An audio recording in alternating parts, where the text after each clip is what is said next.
Hello everyone, welcome to our qualifying programs from the Ferrari Challenge. We are here in Hockenheim in Germany where, guess what? It's raining.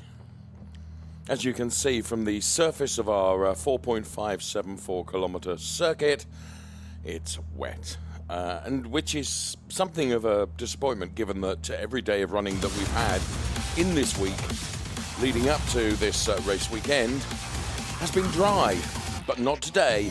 A little curved ball has been thrown at our drivers before their qualifying because the track conditions will be somewhat different.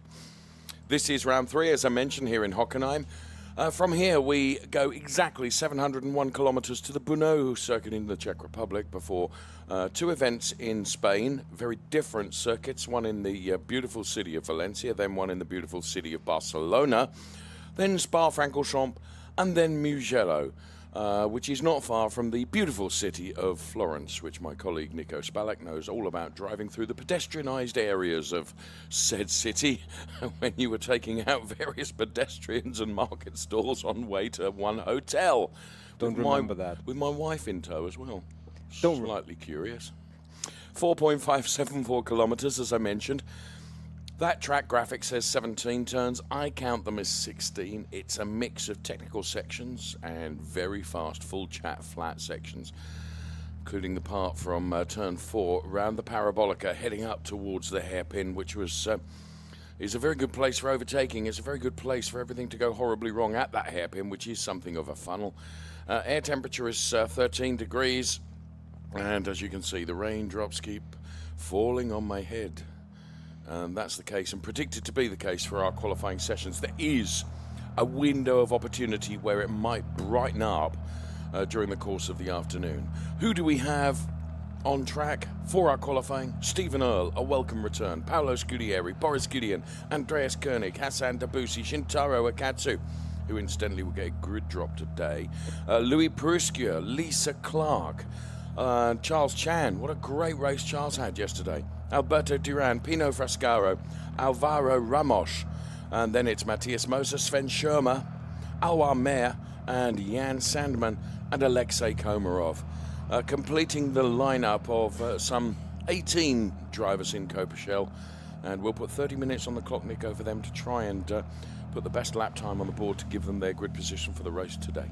Absolutely. Good morning, everybody. Welcome also from my side, from Hockenheim, rainy, as German summer is supposed to be. Yeah, we're about 90 seconds or so away from putting that 30 minutes on the clock and shaving them off second by second. And yeah, it is absolutely very, very different from what we had the last 3 days, and it's going to be interesting how the drivers cope with that. Obviously, I think there is no question about what tire choice the teams will have to make. It's definitely wet, and that also means that the painted lines and the curbs along the track, which were exploited quite to a degree yesterday, with track limits playing a role both in the race and qualifying, those will be no-go or no-drive zones, we would believe, because they have already proven to be slippery in the dry, and in the wet, that's a very, very dangerous place to put your wheels on. Yes, and it's not only that, of course, the grassed areas, and I'm thinking about the acres around the Parabolica, Nico, you know, with the early morning dew and now the rainfall in there, they are going to be, that's going to be treacherous as well. So paint first of all on the curbs, and then you're on the grass, and at that point, however adept your skill is as a racing driver, you would be nothing other than a passenger. It's just a kind of a word of warning, really. Yesterday's Kessel Racing driver Jan Sandman, driver of car number 186. Despite intense pressure at the end of the race, he won it, and fair play, Jan, well done to you. Absolutely. He said in the winner's interview that, you know, his head, I'm paraphrasing, was tired at the end, and he made a mistake, is fair to say. But that almost prompted Andreas Koenig, who was trying to seize the opportunity to make an even bigger mistake, which cost him. It did and cost him. That meant that Jan Sandman was able to retain his lead and brought it home. Eventful day for both of those drivers. It was interesting. I was speaking at breakfast to Giacomo Altoe, who is Andreas Koenig's driver coach. And just saying yesterday, you know, I mean, Andreas was gifted an opportunity to get by Jan Sammer potentially, and ended up finishing P13 or 14, make that P15 actually in terms of classification because he went off the track, and that was the end of his race. But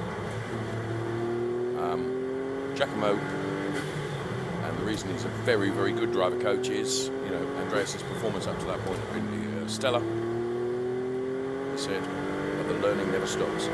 No, the learning never stops, and we go on board with Jens Sandman, and yeah, I think that you can appreciate how wet it is as he's approaching the braking zone here at the Parabolica, or at the hairpin at the end of the Parabolica.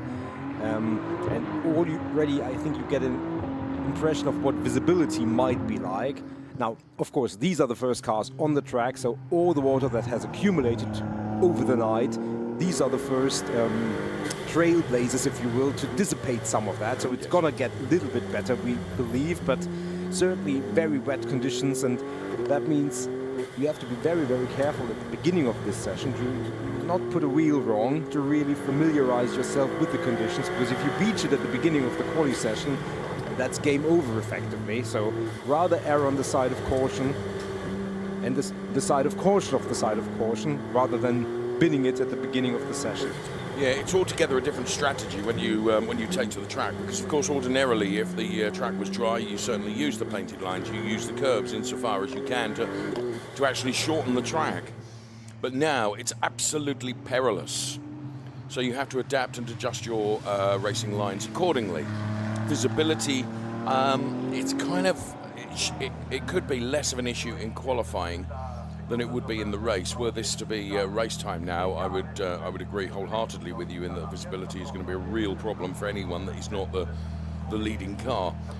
For qualifying, you should be able to pick your spot on the track and avoid having your visibility impaired too much. But after saying that, when you've got 16 cars out there and 4.574 kilometers of tarmac, now I haven't done the calculation as to how many cars you could actually fit in on the track. It would be a lot, but Murphy's Law says on the bit of track that you want to be clear, there's always going to be someone in front of you, which is going to hamper your visibility, as we see Hassan Debussy here and Louis Periscua, two drivers exiting the south curve, south turn, and onto the start-finish straight. And you can see how tentative all the drivers are, just getting a measure of the grip afforded to them in comparison to what was a very, very quick race and quick qualifying session yesterday.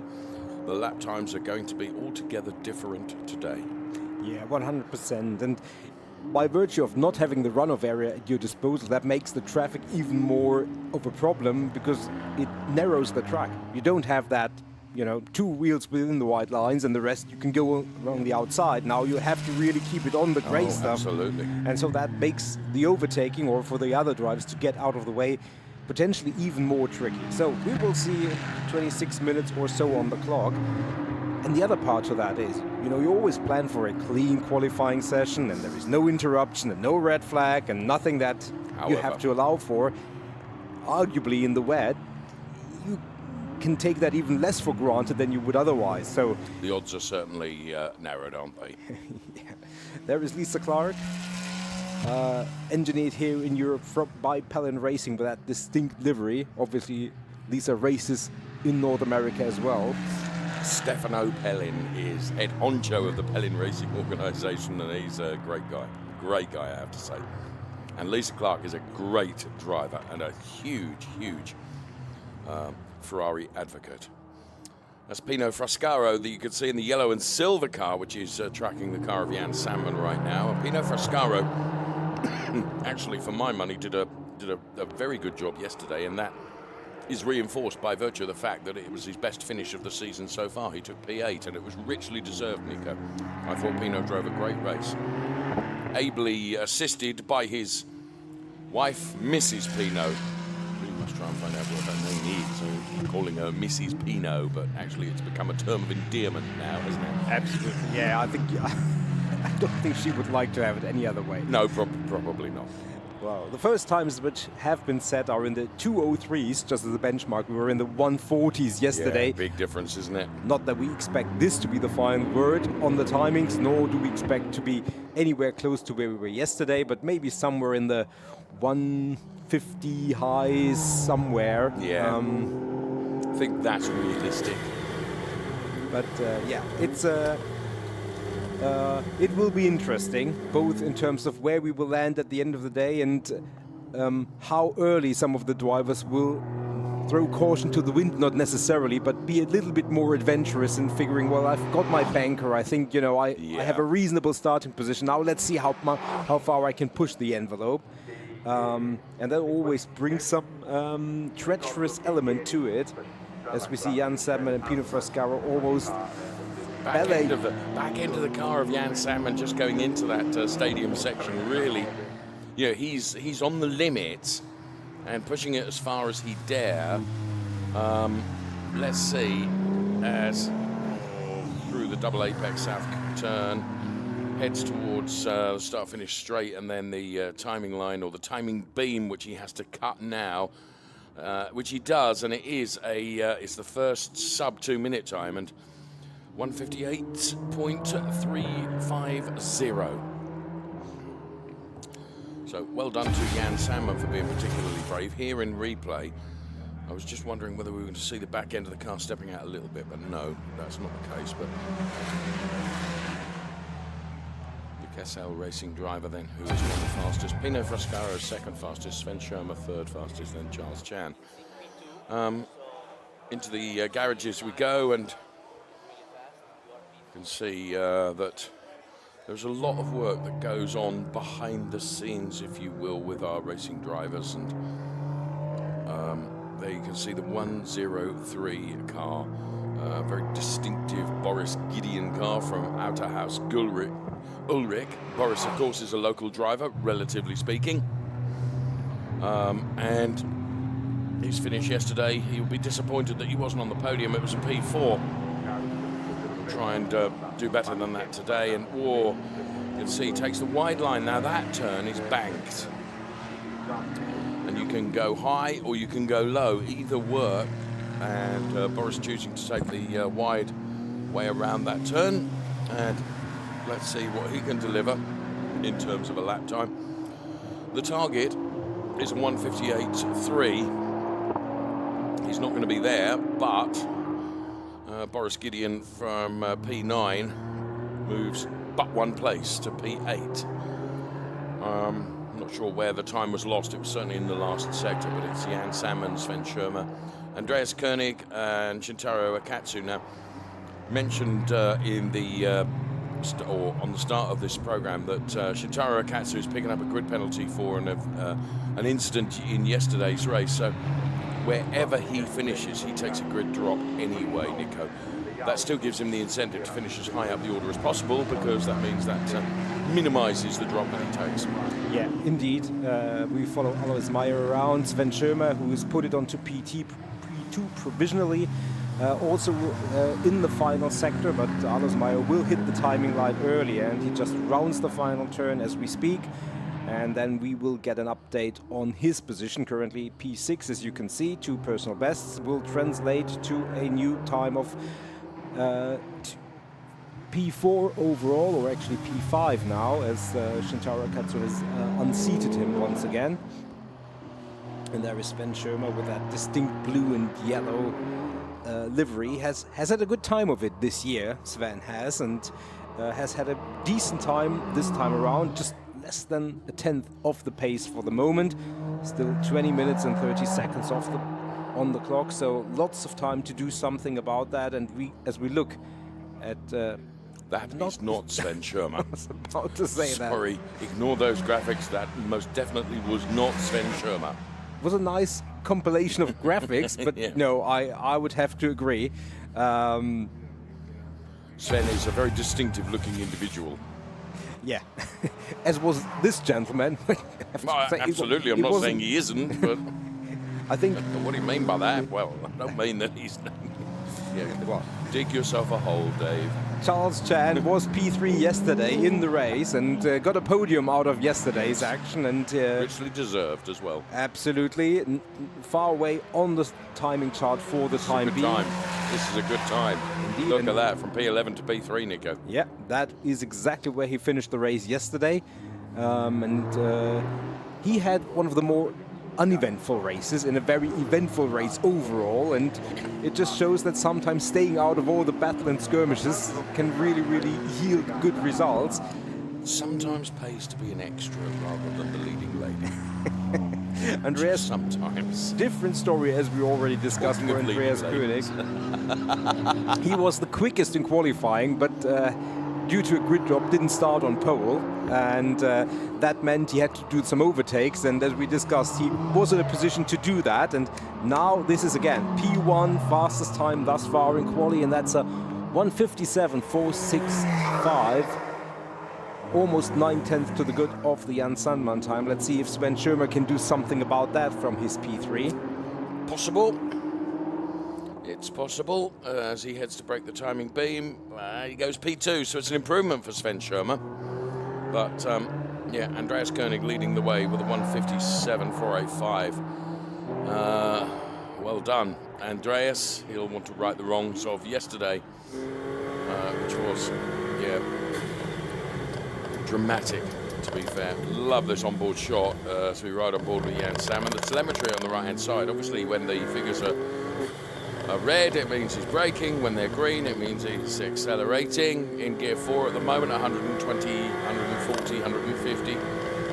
Up to gear 5, very nearly 200 kilometers per hour, even in these conditions. He comes into the stadium section of this Hockenheim circuit right now. Love being on board with Jan Salmon. Turns in now. Is he going to use the banking? Back on the gas. Very tentative. You can see that the inputs in terms of the throttle control are very, very cautious.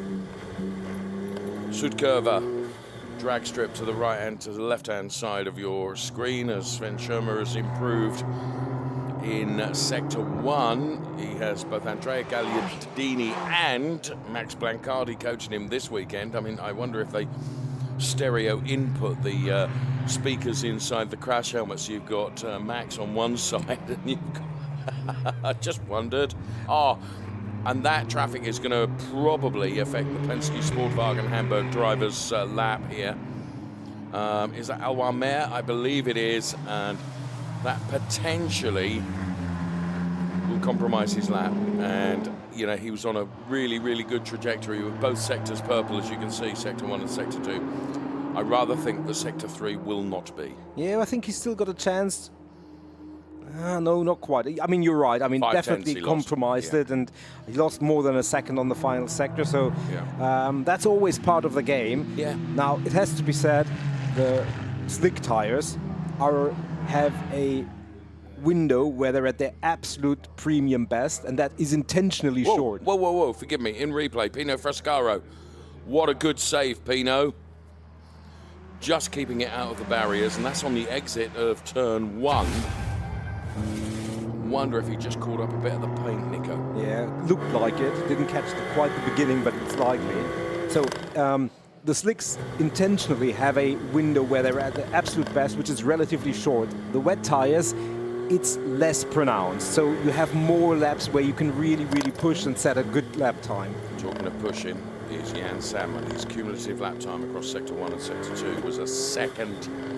He'd made a second over anybody else. So let's see. He's got the double apex south turn to do now. Runs probably just a bit wider than he would like, almost kissing the apex, but not quite. Millimetrically perfect on the exit. This is going to be a good time from Jan Salmon as he crosses the timing line.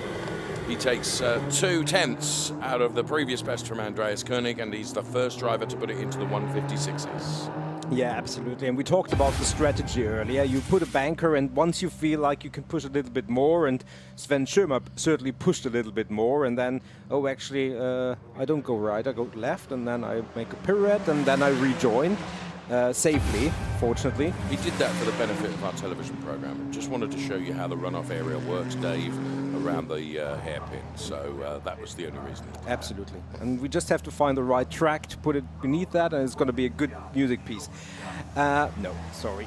Sven Schirmer remains in P3, even though definitely this lap is not going to be an improvement. Yes, Jan Salmon, I think he felt like, okay, I've got my banker.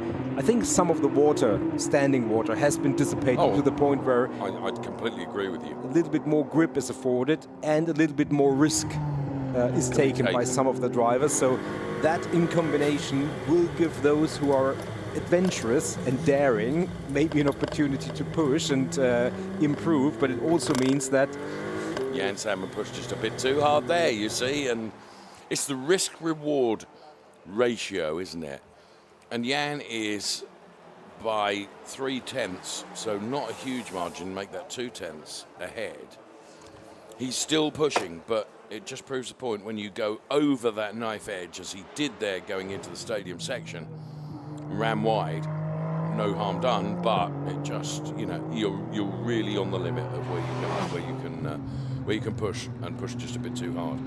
Andreas Koenig thus far is 0.8 down on the best time from Jan Salmon, so this is probably, he's not going to, I wouldn't have thought he was going to find 0.8 in the final sector. No, I mean, he lost a lot of time earlier when he was on a quick lap in the final sector due to traffic, so maybe there is potential for an improvement against his own time, but in fairness, the 0.8 there is probably too much to overcome for the pole provisionally, but it's a 1:56.873. He's still got 5 seconds or so remaining. The timing line is relatively early here, so is it an improvement? It is an improvement in terms of time. He didn't put it together for a pole lap, but probably he will know where he lost the time in the beginning of the lap. So, and we've still got 13 minutes of this qualifying session to run, haven't we? Absolutely, and I mean, traffic is intense with pretty much all the cars out there, with just one exception, and that is Pino Frascaro, who we just saw in the pit lane. Yeah. Everybody else is out there. But looking at the track map, one would think that Andreas Koenig should have a relatively empty track in front of him. Now, that can change in a heartbeat, but there is certainly a chance for him to do something about the position. This is Hassan Debussy, who Hassan did a very good job in the race yesterday, finishing P6, and he will be hoping to continue that upward trajectory in the race today. He currently sits P12 in terms of qualifying times, but he did have traffic. Now he's found a bit of track space, so let's see. This is Sven Schirmer, who quite clearly is pushing as hard as he can, and pushing just a bit too hard. That's on the exit of turn 1.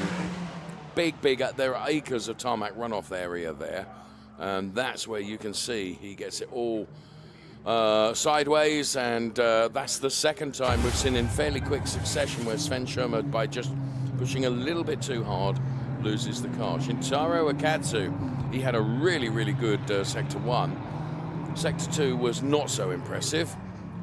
He's sitting P4 at the moment, and I remind you that Shintaro Akatsu will be taking a grid drop for the grid for this race in any event. Yeah, absolutely. And as you said, the second sector, nothing to write home about. Let's see what he can do with the third one. Pace certainly is there.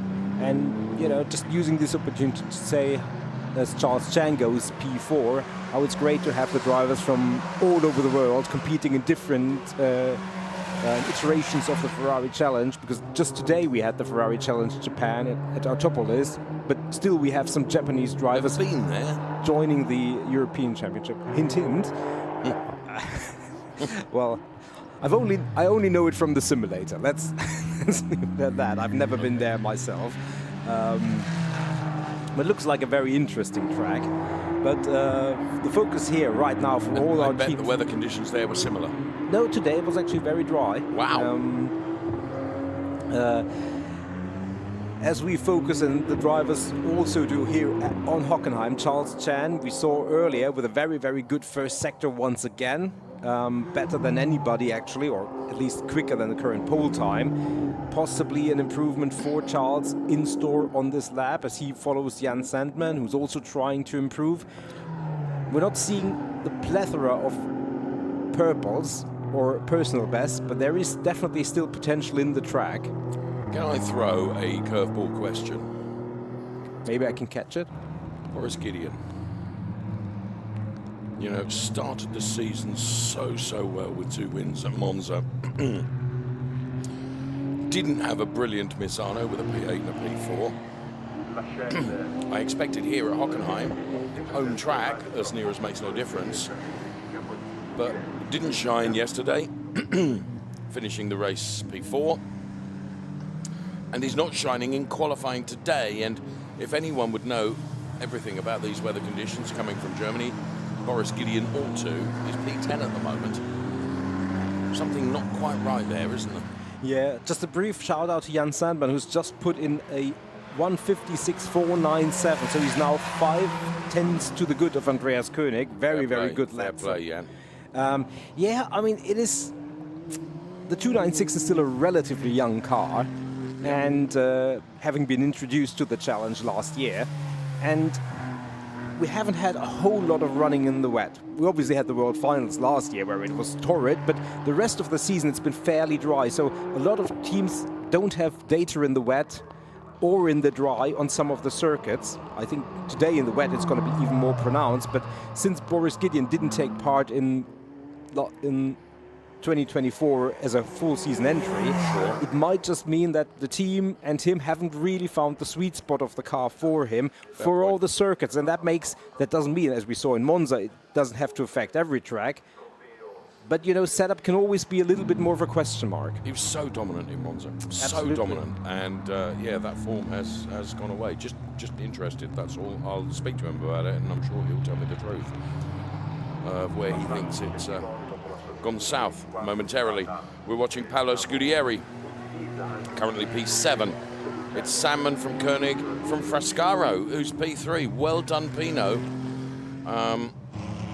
And we've got a yellow flag now at turn 12, so presumably someone has, and now we've got a red flag, so whether someone has gone in at turn 12, and who might that be, Nico? I'm not quite sure. I want to say for some of the drivers, a terrible moment, because we had multiple drivers on purple, and Alois Meyer.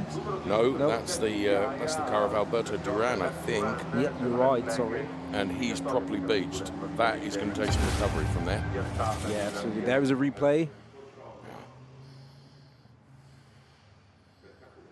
The gravel trap doing exactly what the gravel trap was designed to do, if I'm honest with you. Yeah, absolutely. And yeah, you say it's properly beached there. 7 minutes, 44 seconds. Well, that is definitely enough time to restart the session for the drivers to go out. Will it be busy when they come back out? You bet it will be.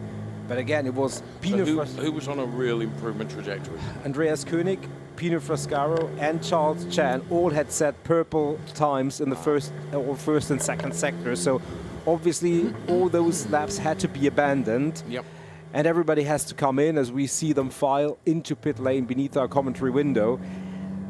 I can only imagine that there may have been a sound of displeasure in one of those cockpits and on the team radio. Bummer might have been an expression used. Or stronger even. But Nico introduced that expression to our broadcast just yesterday. Indeed. Welcome addition to the studio, or not. Pino Frascaro, you said it, P3, very good. Could Really have been impressive. even better. Yeah, really impressive from Pino, who was going to his garage and then suddenly decided, hang on a minute, everyone else is queuing up here, I'm going to get in that queue. Yeah, there's the Andreas Koenig car. Advice being given. Yeah, driving for, as Andreas Koenig does, the Emil Frey racing team, which is a racing team very revered, renowned, a good team based in Switzerland. Yeah, very successful too. Know what they're doing, don't they? To music, let's take a look at some of the highlights thus far of our qualifying program.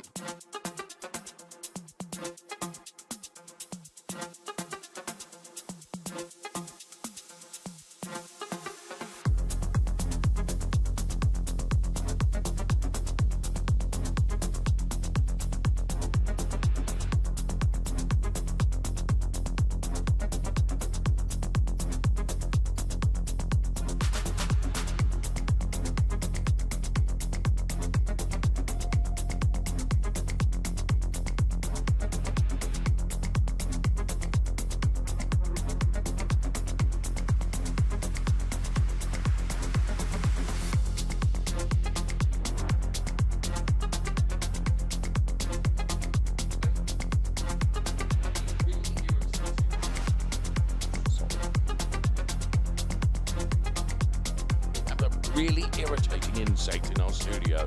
And it's not me. It isn't you. But we also have some good news. And the good news come in the shape of we'll go back to qualifying in about 20 seconds. There the cars are stacked up, ready to go. There you can see data being looked at. There is Lisa Clark. Just going through every turn. That's the concept. Now, of course, every corner's a little different if there's standing water. And standing water, yeah, we can hear that all being discussed. I love to listen into those, eavesdrop, if you will, into some of the conversations that go on between coach and driver. Good to hear.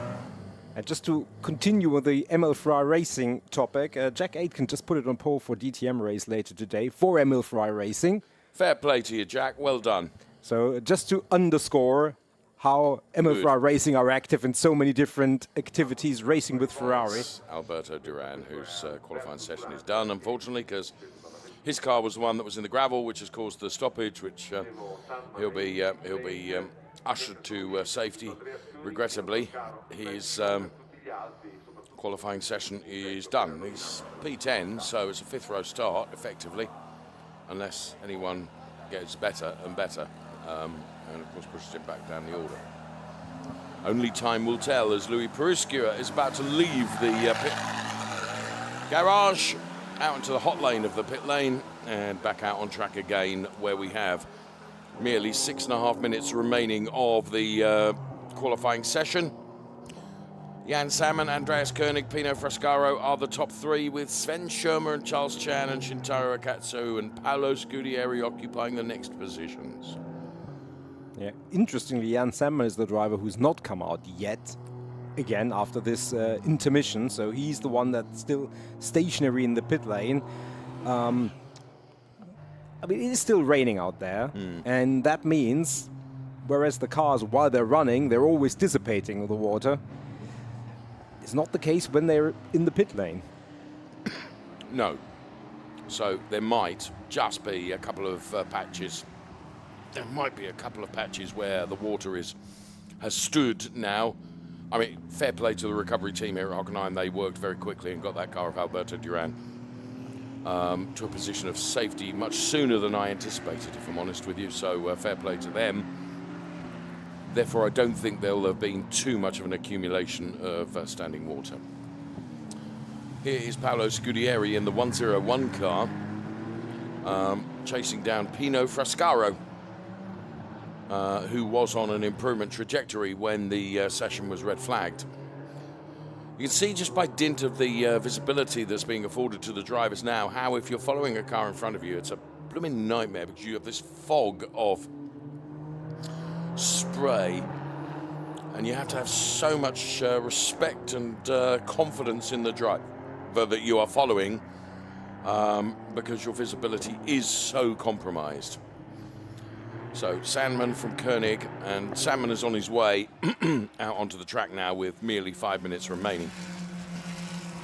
Do I see anyone improving before the end of the session? Yes. Do I see Jan Sandman's time being improved upon? Not necessarily. We'll see. Charles Chan, who was one of the drivers who was on with purple times when the session was red flag, is picking up where he left already. First sector on the current lap, again quicker than the current pole time. So there is definitely still potential in the track for further improvement. So it's something that we will monitor left, right, and center as we, for the moment, look at Pino Frascaro and the time of Paolo Scudieri. Pino already in P3, showing his pace here in the wet. I showed that he had a spin earlier, but he's recovered. It hasn't dented his confidence one bit. As there is Paolo Scudieri, who's just a few car lengths behind Pino. And we follow the two into the Motordrome, so the final sector. Welcome to the Motordrome. Big hit, wasn't it? 1932? Right, if you're going to be that cutting about one's age, let's just keep an eye on Paolo Scudieri going high around the bank. Just referencing the year of opening of the Hockenheim ring. Well done. Sandman, Koenig, Frascaro. I don't think Pino's going to improve this time around because his Sector 1 and Sector 2 indicators are not coloured the colour that you would want them to be for an improvement. There is still 3 minutes of this session left, Nico. So anyone going purple? I think Koenig, perhaps? Yeah, Andreas Koenig just first sector purple, as we curiously now pick up the first 2 track limit indications. Oh. So the first lap times disallowed due to track limits, but we pick up someone who has not run afoul of those white lines, and that is Andreas Koenig, currently P2. He was the quickest in quali yesterday, started P4, finished P very far behind compared to his pace because of that incident at the very end of the race, but he wants to better his quali position from yesterday. Yes, just to put some meat onto the bones of, yes, he was quickest in qualifying, but then took a grid drop, didn't he, for impeding another driver on a hot lap, and that's why he didn't start where his qualifying time should have put him. However, as you say, he finished a lot worse than where he started. So the ML Ferrari Racing driver then, Andreas Koenig, in the 104 car that we're watching right now. Personal best through Sector 2, personal best through Sector 1 for Sven Schirmer, as we won both the graphics for the drivers that are currently P2 and P4 in this qualifying session. So Koenig with 3 turns left to do, including this little chicane there is here at Hockenheim. And now the double apex south turn. Target time is a 1:56.497. Yeah, and as you can see, so 1 minute 40 seconds remaining on the clock. Will he be able to improve from P2 to P1? Indeed he does. Very, very good final sector, and he's got one more attempt to better his already good time, because there is a number of drivers also on purple sector, so he won't take that as his final word. He will try and do and that. This man is improving, isn't he? Jan Salmon. Indeed, and that time it shows blue on our screen, but it's actually quicker than the first sector, which Andreas Koenig just did. As we saw, he really found the time in the final sectors. So the first sector is maybe where Andreas could be even quicker. Jan Salmon already did it. Going to be interesting what he does in the second sector. He's already passed the parabolica and the hairpin. So he is approaching the second sector line as we go on board, and you can see the spray from the cars quite in the distance in front of him. Yeah, second sector again is not colored in any particular way, but it's still quick. Yeah, I think he was just under 4/10 cumulative lap time quicker. Just getting a bit of a wiggle on then into this. It's really curious how drivers take different lines through that turn. And Jan Salmon preferring to keep it low down. Double apex south turn right now for Jan Salmon we ride on board with as we split the screen as well and see how they're reacting to that inside garages as he heads to break the timing beam now. Has Jan Salmon done enough? He has indeed, and it's by quite a margin. It's a 1:56.001. I mean, literally 1,000th away from putting it into the 55s. Indeed, and obviously he crossed the timing line with time remaining, so Jan has another opportunity. For Charles Chan, this is the last chance. His sector times certainly indicate that he's on an improvement trajectory. I wouldn't think he's on a pole trajectory, but we will see. Yeah, double apex turn. And heading now towards the timing beam. For Charles Chan, his last opportunity to break that timing beam in this qualifying session. He improves 3 places and goes to P3. But as you say, and you were quite right to say, it didn't look like it was going to be a pole troubler. Yeah, Alois Meyer also with a very good lunge at the end, improved to P4. That should be, by my reckoning, his best quali position if it stays anything like that. Shintaro Akatsu, he is quick. Remember, he's got a grid drop, so P2 is great. It's not going to be where he will start, but still, I mean, that improvement is marked and is going to elevate him up the order for the race wherever he finishes. Here comes Sven Schirmer from P7. He goes to P1. Sven Schirmer right at the end of the session with a big margin. Yeah, then just run straight through turn 1, but it doesn't really matter. No, Jan Salmon, can he get that pole position back? He had it in his grasp until moments ago. So Salmon with 2 turns to do, or 1 double apex turn to do, with traffic all around him. That is not impairing him. It's not hampering him at the moment. His visibility, well, that is compromised, but Jan Salmon is not able to improve. So currently it's Sven Schirmer, Jan Salmon, Shintaro Katsu. No one is going to improve. Koenig has dived into the pit lane. We have our grid. Now, Andreas Koenig, of course, will take benefit from by virtue of the fact that Shintaro Katsu is picking up a grid penalty. So he will end up P3.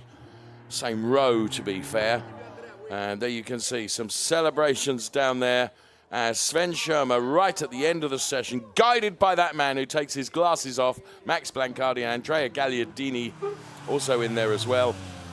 The Penske Sportwagen Hamburg local driver has done it, Nico. Absolutely. Great lunge at the very end. Jan Salmon tried to respond, didn't quite make it. I mean, Sven Schirmer had an eventful qualifying, had a number of interesting moments, which were not quick, but he made it count when it was at its most important. At the very end, 1:55.460, more, as you said, more than half a second quicker at the end. And that will give him a great starting position. Weather conditions for the race, it's a question mark. We don't know. It might be a little bit drier, it might still rain. Tire choices could be interesting. Whatever it is, it's going to be an interesting race, that's for sure. Indeed so. Well done, Sven Schirmer. And well done to all the drivers. I had real fears that it was going to be a something of a truncated qualifying session with the weather conditions very, very challenging, but well done to all of them. Here's confirmation then of Sven Schirmer, who looks very mean in that photograph, doesn't he? He's actually a really nice individual. P1, Jan Salmon, P2, then Shintaro Akatsu. Bear in mind, he'll take a grid drop. He qualified P3. Then it's Andreas Koenig, Charles Chan, Alwar Mayer, Pino Frascaro, and Paolo Scudieri occupying the first 4 rows ahead of Stephen Earle, Lisa Clark, Alberto Duran, who only lost 1 place, to be fair, following his excursion into the gravel. Boris Gideon out of position. Hassan Debussy out of position relative to his performance yesterday. Louis Peruskier, then it was Alvaro Ramos and Alexei Komarov, who was really rather quiet in that qualifying session. So that's qualifying for the AM drivers done and dusted. There's still plenty of qualifying to come. Absolutely. Alexei Komarov just doing 2 laps and qualified, but he will start plumb last. So, as you say, Trofeo Pirelli qualifying coming up in a few moments.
Welcome back to Hockenheim and Ferrari Challenge. It's round 3 of our super season this year for 2025.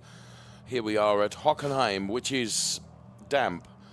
And the conditions then for our Trofeo Pirelli drivers. I think it's probably the rain has abated a little bit, but as you can see, there's still standing water around on some of the turns. This is, as I mentioned, the 3rd round of our 2025 calendar. From here we go to Brno in the Czech Republic, then it is Valencia in Spain, and then Barcelona in Spain, then Spa-Francorchamps, Belgium, before the Finale Mondiale event this year being held in Mugello in Italy between the mid and the end of October.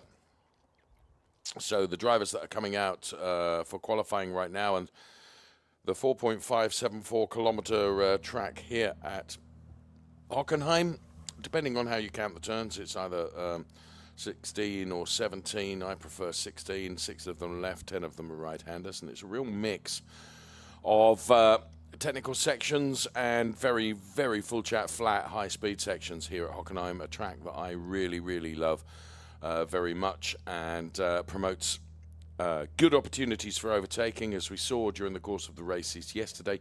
It's the Trofeo Pirelli drivers that will be out first. Now, this qualifying session is interesting for Trofeo Pirelli and Pirelli AM. Basically, there is 20 minutes on the clock for the Pirelli drivers, then a 5-minute break, and then 20 minutes on the clock for the Pirelli AM drivers. So each respective class gets their own 20-minute qualifying session, but it is shortened. It's 20 minutes rather than 30.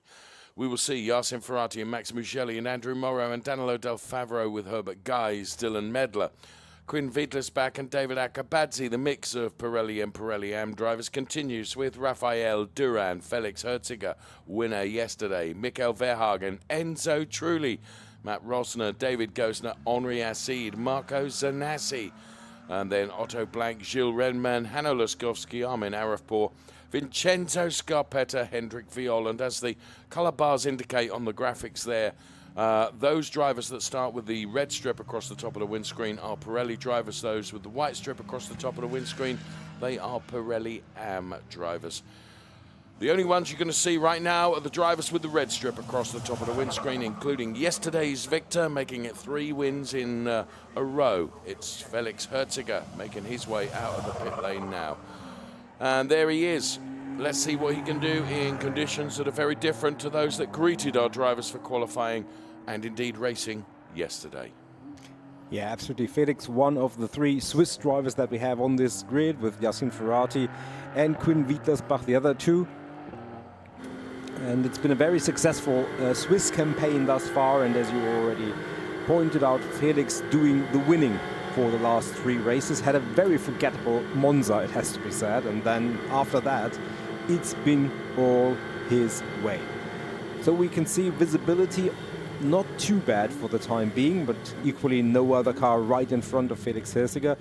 The rain, yeah, it has stopped a little bit, then it has restarted. It's a little bit an on and off affair. We don't really expect it to be much different for the next few hours, so don't expect the changeable weather to play a big part in this session. It's going to be like this for pretty much the entire duration of both Pirelli and Pirelli AM qualifying sessions, as we stay on board and get an appreciation of how wet it is. Yesterday in the dry, track limits were a topic. Nothing like that. Oh, as we take a look at our pole setter from Copa Shell AM, who just put it on pole just a few moments ago, and this aptly happy Sven Schirmer. He will start the first race of the afternoon from pole position, and Felix Herziger would like to follow suit and do the same in the race that follows that in Trofeo Pirelli. Did it yesterday, wants to do it again. We've got 17.5 minutes remaining, and that's not a lot of time to maneuver in terms of strategy. And of course the strategy is all different for qualifying today. Ordinarily, if it was dry, what the drivers would have done, they'd have gone out on a scrub set of tyres from yesterday, and then come in and put a new set of Pirellis on and gone out to complete their qualifying. But with the weather conditions that have greeted them, that's all thrown into a rye. So it's a completely different setup. The car's obviously on wet weather tyres. And Felix Herziger then, the Ineco Reporter Cars Ram driver, victorious in the last 3 races of the Ferrari Challenge. He might be one of the first to give us a benchmark time for qualifying for our Pirelli drivers. Pirelli and Pirelli AM, 20 minutes on the clock for each of those categories. And we have 9 of our Pirelli drivers. And this is heading up from the Parabolica towards the hairpin. Heavy braking, turn in. Great thing about the hairpin is you can use it in different ways. And let's ride on board with Felix Herziger right now. Just ordinarily, you wouldn't necessarily lift there. You can take it full chat flats, but in these conditions, absolutely not so doing. And there you can see Jarno Trulli looking on as Enzo Trulli will be out there qualifying as well. We're actually looking at the Felix Herziger car rather than the Enzo Trulli car, but Jarno Trulli, who's a terribly nice gentleman, it has to be said, was watching how everyone is performing in qualifying, including, of course, his son, who will be out shortly, driving for Radici Automobili, Sanassi Racing, Enzo Trulli. Felix Herziger then with traffic, doing the level best to keep out of the way and not impede any other driver. Now, if you do impede another driver and the race director feels that you blocked and it could have been avoided, you can pick up a penalty for that.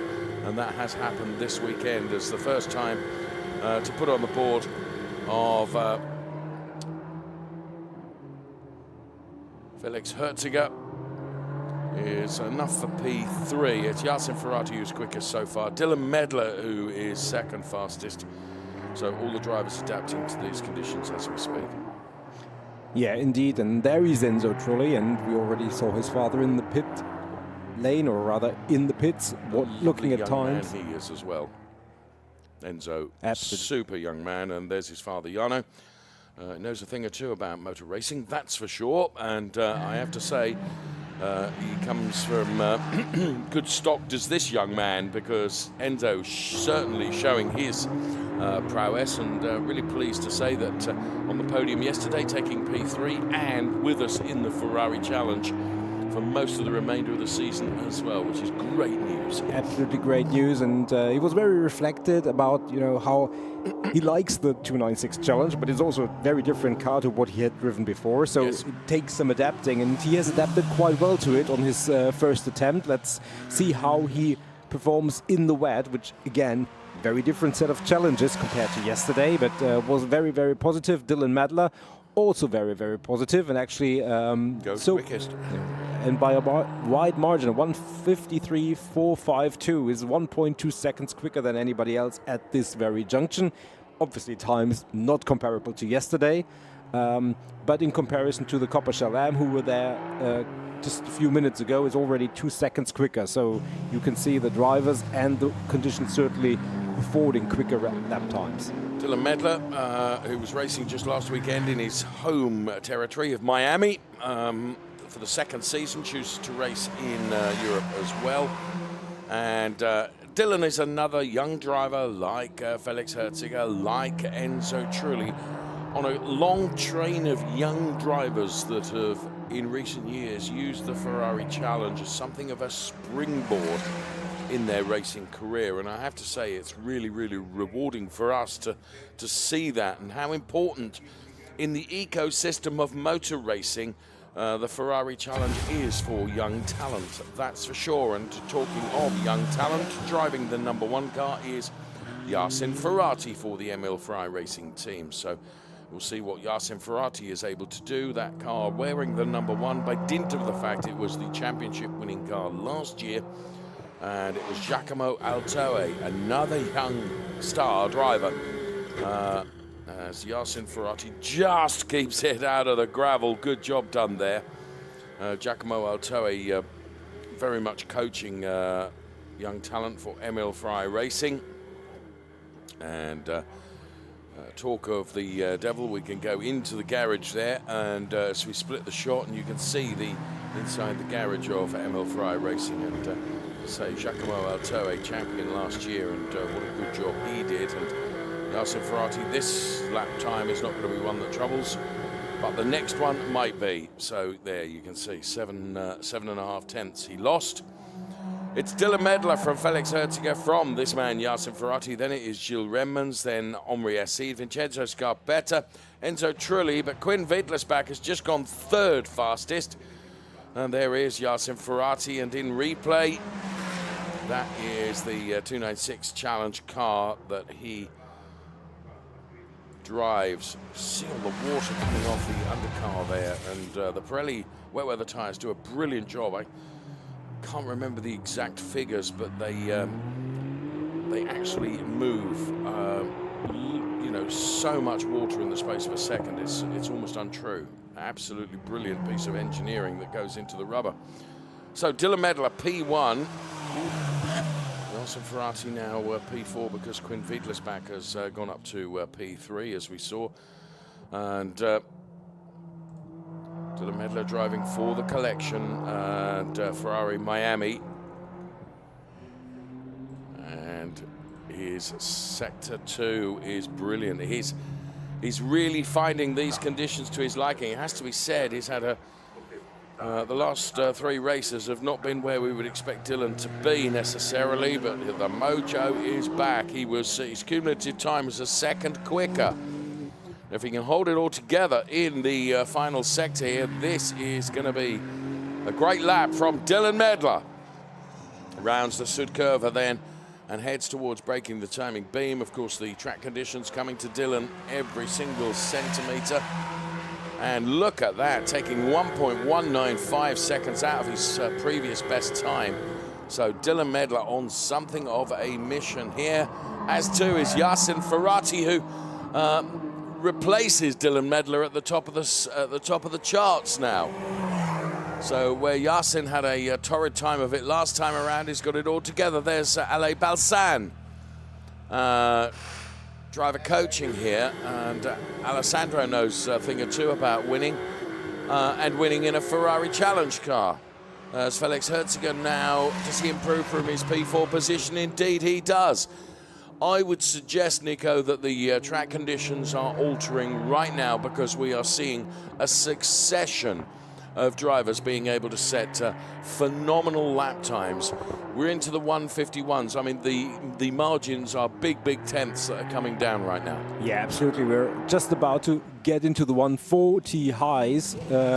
Yassin Ferrati, first sector on this lap, almost a second quicker, almost a second in one sector. So, and there he's very sideways, controls it, and I mean, that certainly wasn't the quickest way around there, which is not to say that he doesn't have an improvement in this lap anymore, but certainly that was not quick, but it was well controlled, and that just shows his driving skills. I mean, yeah, you can see he lost 4 seconds in that sector. So that lap binned, but with 8 minutes 40 seconds, there is still lots of time to improve. Others around him will overtake him in the meantime. Felix Herziger quick, Gilles Renmans quick, Henri Hassid quick, Dylan Medler also quick. So we will see where that puts him for the time being.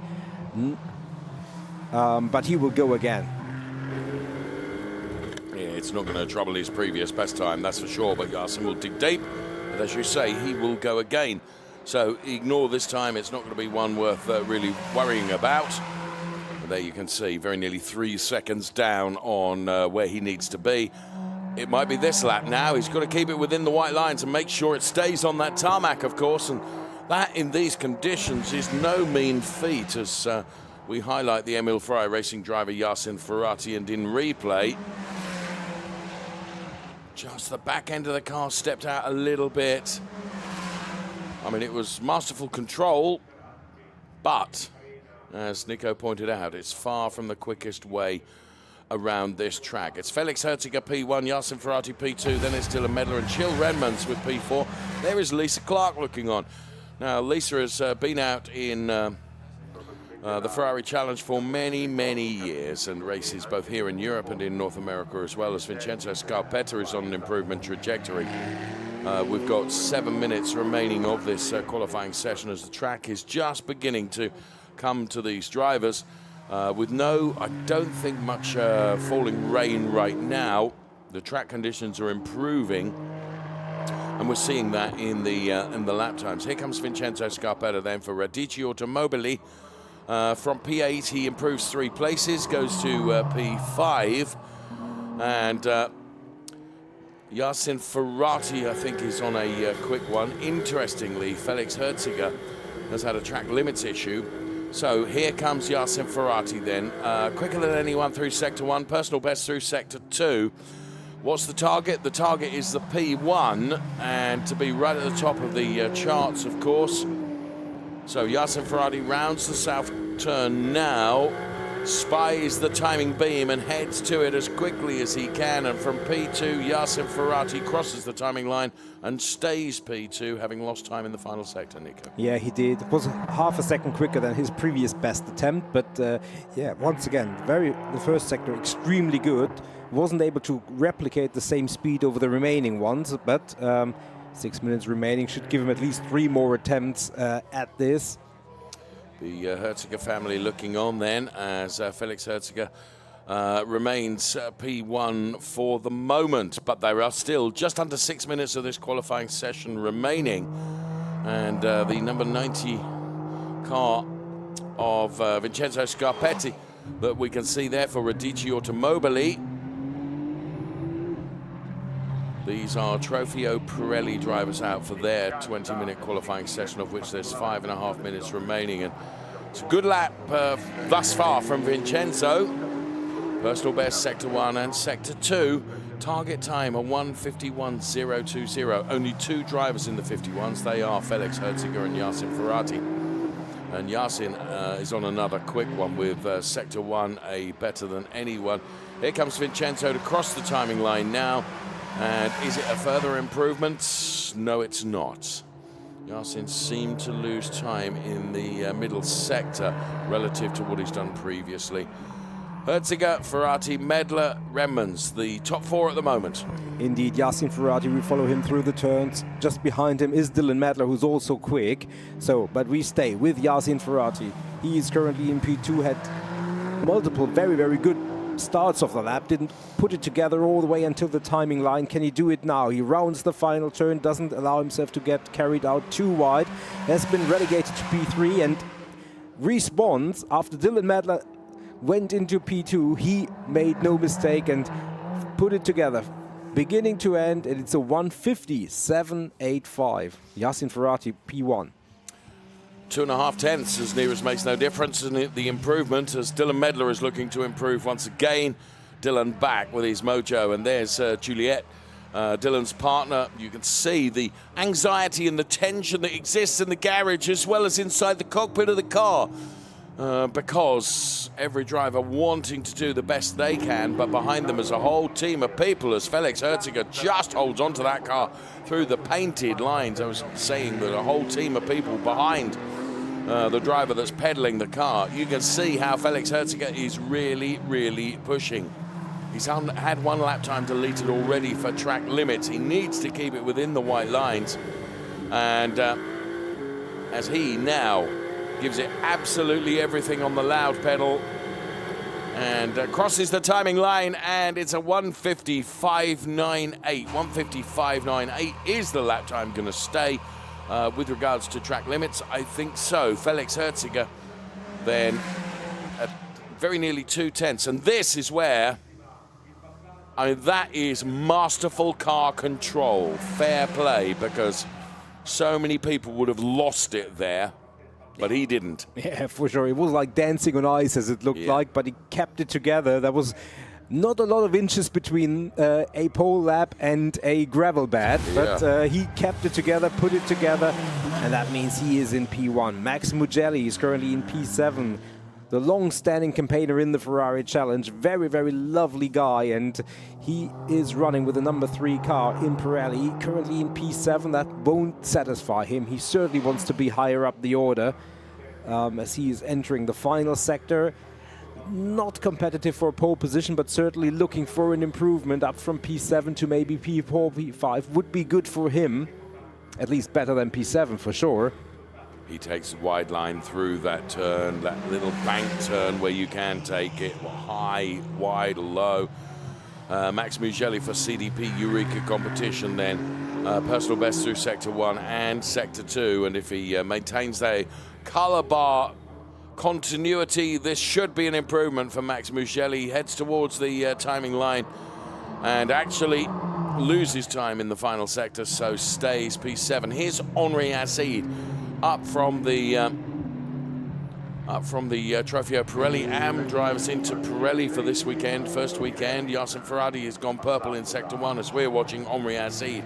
He's on an improvement trajectory, Nico, with personal bests in Sector 1 and Sector 2. He is one mean racing driver. He knows how to pedal a Ferrari challenge car, that's for sure, by dint of his championship successes. And Henri Acid then rounds the final turn and heads towards the timing line. Now, Henri Acid goes from P9 to P6, so it's an improvement of 3 places. And runs very, very wide on the exit of turn 1. And Yassin Ferrari is throwing everything at this, and it's not necessarily the quickest way as he loses the back end of the car on the paint. And I'm sorry to say, Nico, gravel bed slows the car. That doesn't slow it enough from making contact with the barriers. There is driver coach Giacomo Altoe, last year's Trofeo Pirelli champion. I could almost see that coming, as Yassin was undoubtedly pushing as hard as he could. But the weather conditions and track conditions are such that they will still bite you on the bottom if you push too far, and he pushed too far, Nico. Yeah, I think this was really for Yassin. He tried everything. Now, go everything, do it, bag it or bin it, almost.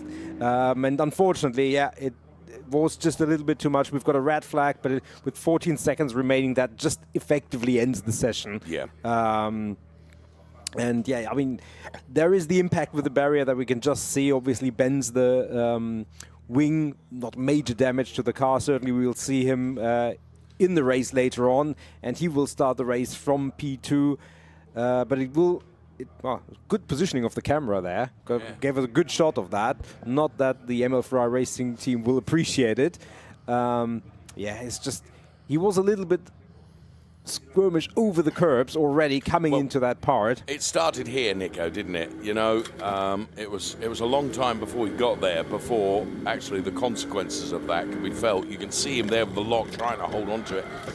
It just proves the point that when you are on the painted white lines and coloured curbs, the conditions are just not, you know, you're not going to hold on to the car, as Hanno Laskowski and Giacomo Altoe were discussing the impact of that. So Yassin Ferrari is perfectly okay inside the car. The integral safety, I mean, is unquestioned in the Challenge 296 cars. He's about to make his way out of the car now. And dare I say it, a humble walk back to the paddock, probably, and sorry, chaps.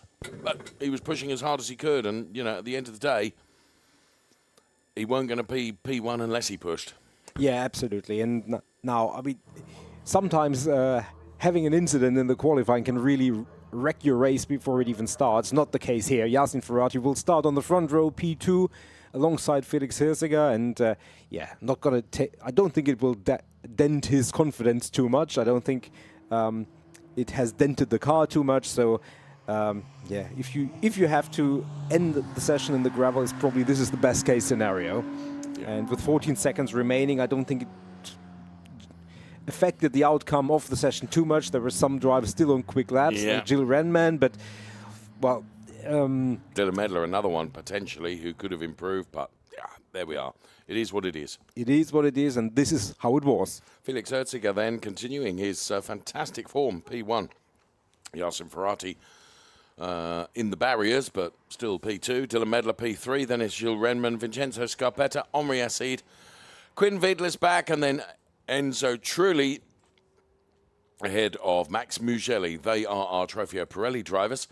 Right now, we await the recovery of the car of Yassin Ferrari before we go with our AM drivers. There'll be 13 of those that will take to the track momentarily. In the meantime, let's take a look at those that did well and some of the highlights from that Pirelli qualifying session.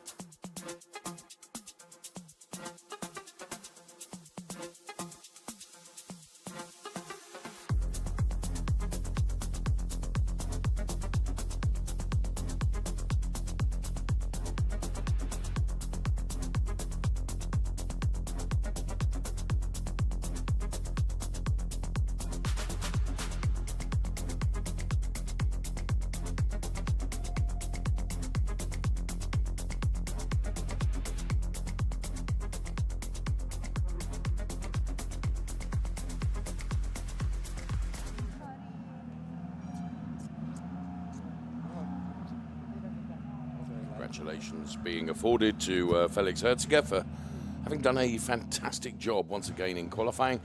And there's Dylan Medler walking away. He was one of those drivers that perhaps could have gone better, and I mean, certainly back to where we would expect Dylan to be. I think it was P3, and just think that potentially he was on an improvement, and of course the session being stopped early meant that he wasn't able to. Big thumbs up from Dylan. What a nice guy he is. So our AM drivers then, as soon as the track is back to where we need it to be, we will be for the qualifying for our Pirelli AM drivers. So stand by, the car has been recovered. We will be going in a very short while indeed.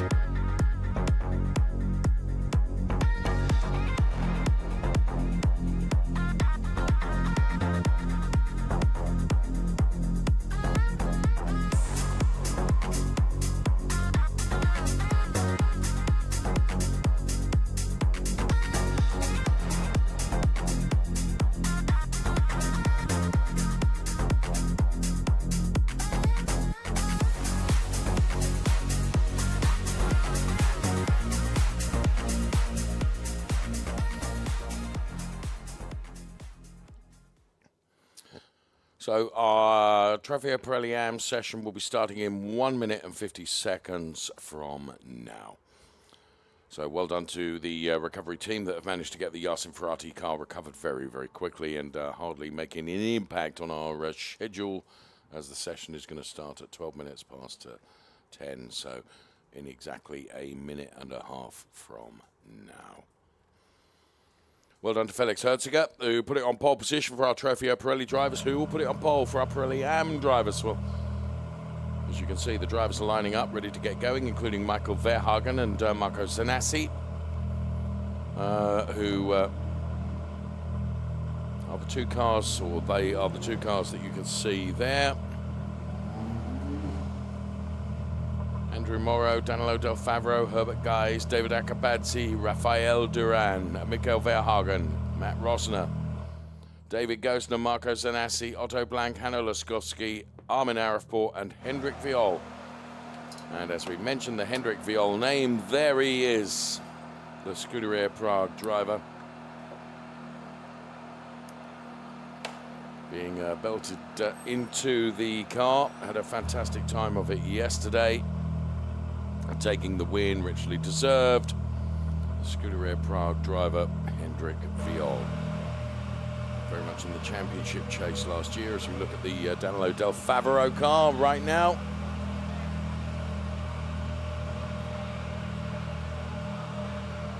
Big thumbs up from Danilo.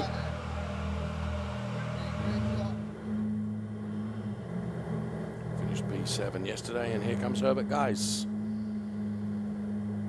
who was once again on the podium yesterday. In fact, his best finish of the season so far with a P2. The win is not far away for Herbert, for sure. Hanno Laskowski then, the fireproof balaclava having gone on, is in final stages of preparation of getting into the car. The session has started. Green flag and green light at the end of the pit lane as the cars are making their way out right now. On goes the hands device and the crash helmet on Hanno Laskowski.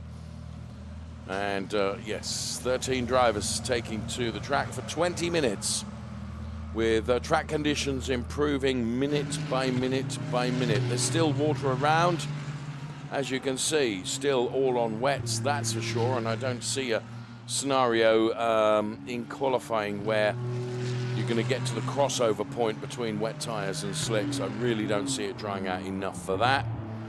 Have I been proven wrong in the past? So many times, but just don't see it. There's Herbert Guys, driving the light blue car, number 11. As I say, it was his best finish yesterday, and the win cannot be far away. He's taken 2 P3s, a P2, and yeah, the win for this season is potential today, just around the corner in any event, I feel sure. Nico, our Trofeo Pirelli AM drivers are out there right now. Hendrik Viol, of course, took the victory yesterday, and it was Hendrik back to where we know him and expect him to be, if I'm honest with you, with Herbert taking P2. This will be an interesting quali session.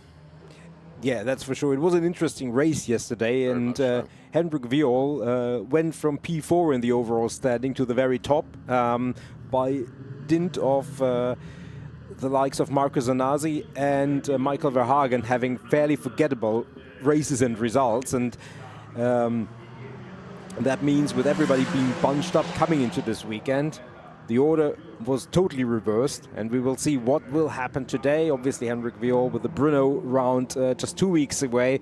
He would so dearly love to hold on to that P1 position going into his home event. Of course. And then leaving it with the very same position. But there is Marco Zanazzi, who had a magnificent time of it in Misano, and a magnificent time of it in qualifying yesterday, it has to be said. And once the race started, that all went out the window for him. But knowing Marco, he will regroup, he will try and do his ultimate best to continue where he was until the race started yesterday. So first sector now, not that it's already too significant, is a personal best, which you would expect on his first flying lap. But with only 20 minutes on the session, these 10 minutes between a 20-minute and a 30-minute qualifying session, you can really feel, because your strategic ability to move around and maybe leave it a little bit later is really compromised and limited. Into his team garage then, Panetti Motorsport. He's got Otto Blank ahead of him, and Otto Blank finished the race P5 yesterday. It's his best finish of the season so far, Otto Blank.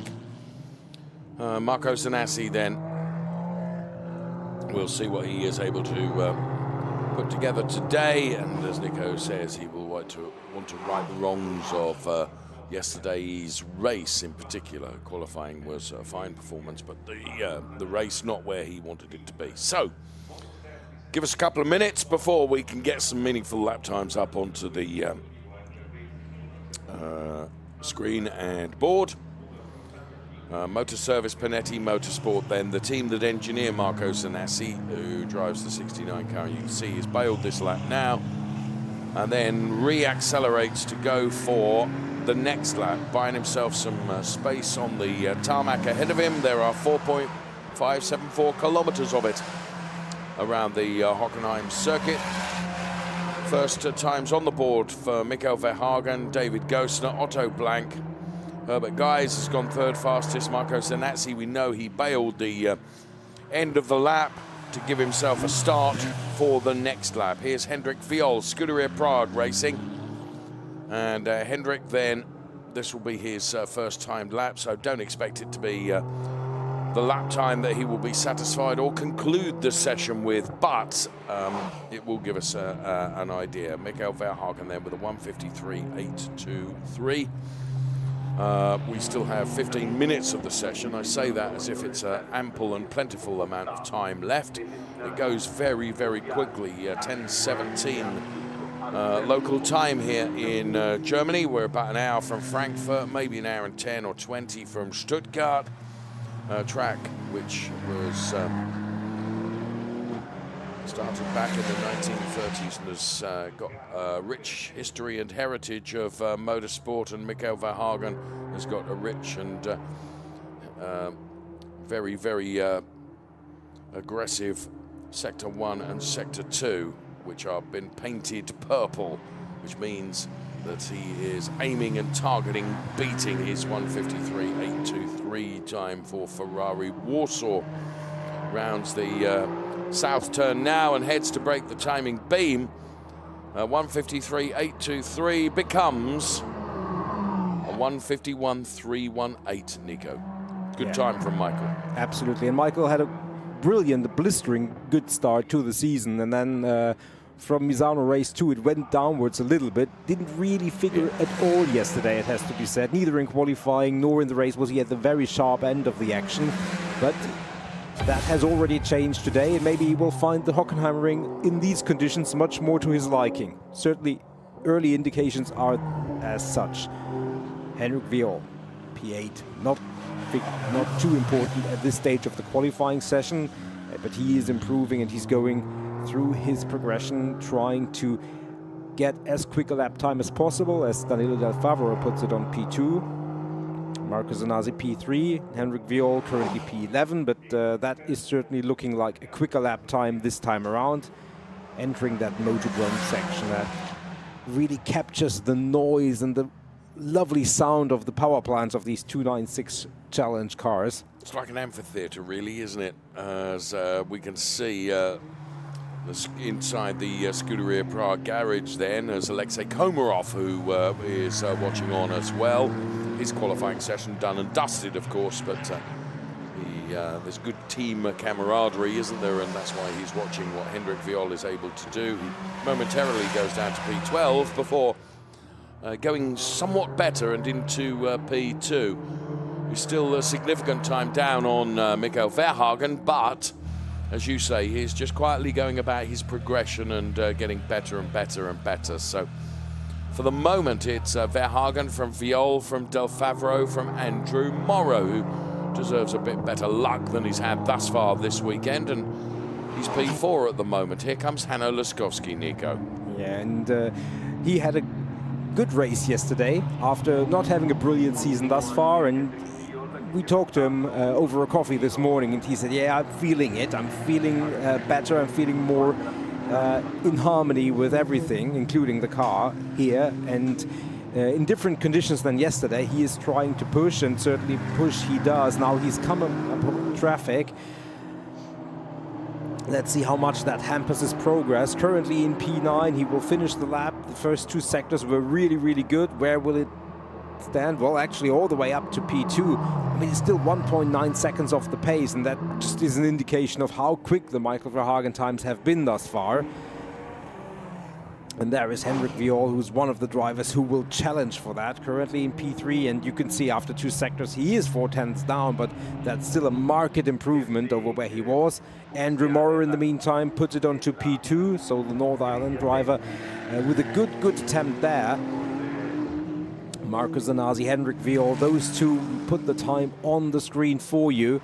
Henrik Viol rounding the final couple of turns towards the timing line.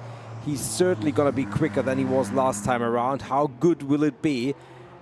Is it going to be good enough for P2? We would think. And indeed it is. And he's the first who's at least within a second of the Michael Verhagen time. So certainly still room for improvement, as is for Marco Zanazzi. And he's the first one with a negative symbol in front of his split time, so he is on a trajectory to really challenge for pole position. And just a few turns to do before we find out if he has been successful in that challenge. We've got a yellow flag at turn 13, which won't impact Marco Zanazzi because it's behind him. So he can continue unabated as the yellow flag is already lifted. So somebody just running wide, I would suggest. Here comes Marco Zanazzi then, ready to break the timing beam, and free from P7. He goes to P2, Nico. Yeah, still more than a second away, as Michael Verhagen had stretched his lead again in the meantime. So he really is running away from everybody effectively. What has he found that no one else has yet? He's not going to tell us now. Maybe he'll tell us tonight. Michael Verhagen with a 1:57.27. Marco Zanazzi, we just saw, put in a 1:51.847. And he and Henrik Viol again pushing. Let's have a look. Who is currently out of position? Otto Blank arguably in P11. Herbert Geis in P8, far off where he was yesterday. Hanno Laskowski decent in P5. Andrew Morrow, we just heard, P4. Better than he was yesterday. Yes. Certainly where he finished in the race, because he didn't finish by no fault of his own. And there is Henrik Viol, currently in P3, but he is challenging. He could be in line for at least a front row start provisionally, or is it going to be even? No, well, it's not quite pole position, but everything's bunching up. Let's see if Michael Verhagen can stretch his lead once again. Well, we're not going to have long to wait, and the sector bars and the colours I've said would indicate that indeed he is going to do so. Just one more turn to do, keeps it clear of the white lines, of the painted stuff, just to be sure. Runs a little bit on the curbs, but not affecting his trajectory, and Well, another half-second shaved off. And it's like, well, you know, you're coming closer. Well, look Fair at play. me. Look at Fair me. play. Look at me. But Just responding, isn't he? You know. absolutely. And it also shows that the track is improving. As Marcus Zanazzi is completing another lap without him getting any closer. Hendrik Viol trying to do it differently. And you can see that the track is almost dry in certain patches. Not quite, but it's getting there. This is the first time we've seen a sector time from Hendrik purple rather than blue. So I think what you've said is absolutely accurate. I think the track is really coming to these drivers now. Look at this. Sector 2 is purple as well. Very nearly 2/10 up on the previous best time from Mikko Verhagen. Thing is, with these, with the drivers, the likes of Hendrik Viol and Michael Verhagen, Hendrik Viol in particular, very slow organic improvements every time. He's not the sort of driver that is just going to put it there. You know, he just quietly goes about his job. It's very understated almost, but very, very effective. I haven't heard the word slow for Hendrik Viol in a long time, and indeed, I think in that context it works. Okay, but not for this lap for sure. 7/10 quicker than the Michael Verhagen time.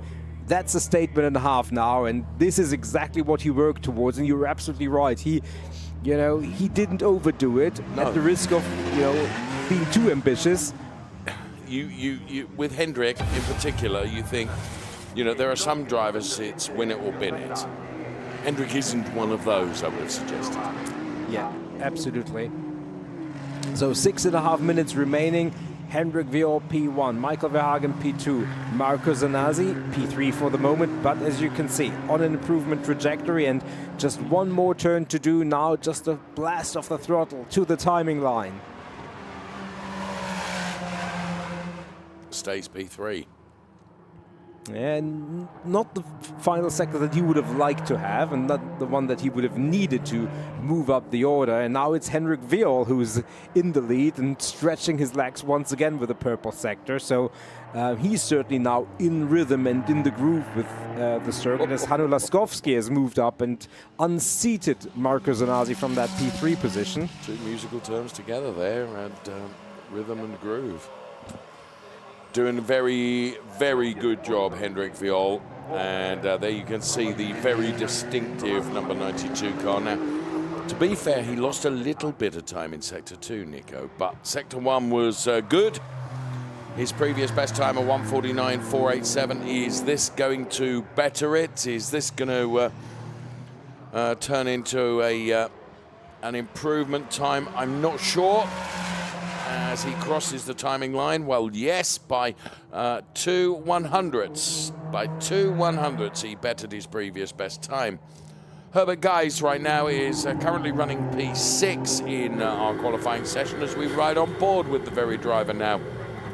You can see the little rivers that still exist around parts of the circuit here, but a point Nico made just a couple of moments ago is that there are drying lines now that are very, very visible on the track. Now, interestingly, the wet weather tyres work best, ironically, when they're wet. And, we've certainly not reached the stage where the drivers are hunting out for the wettest patches of the track during this qualifying session, but certainly Nico is right in that many parts of the track are beginning to lose the sheen that they had from the dampness from earlier on. Herbert Guys then, currently P6, he's done a personal best through Sector 1 and Sector 2, and can see within sight now the timing line as Herbert Guys crosses that and stays P6. I built that really rather well, and then right at the end it didn't come good for him.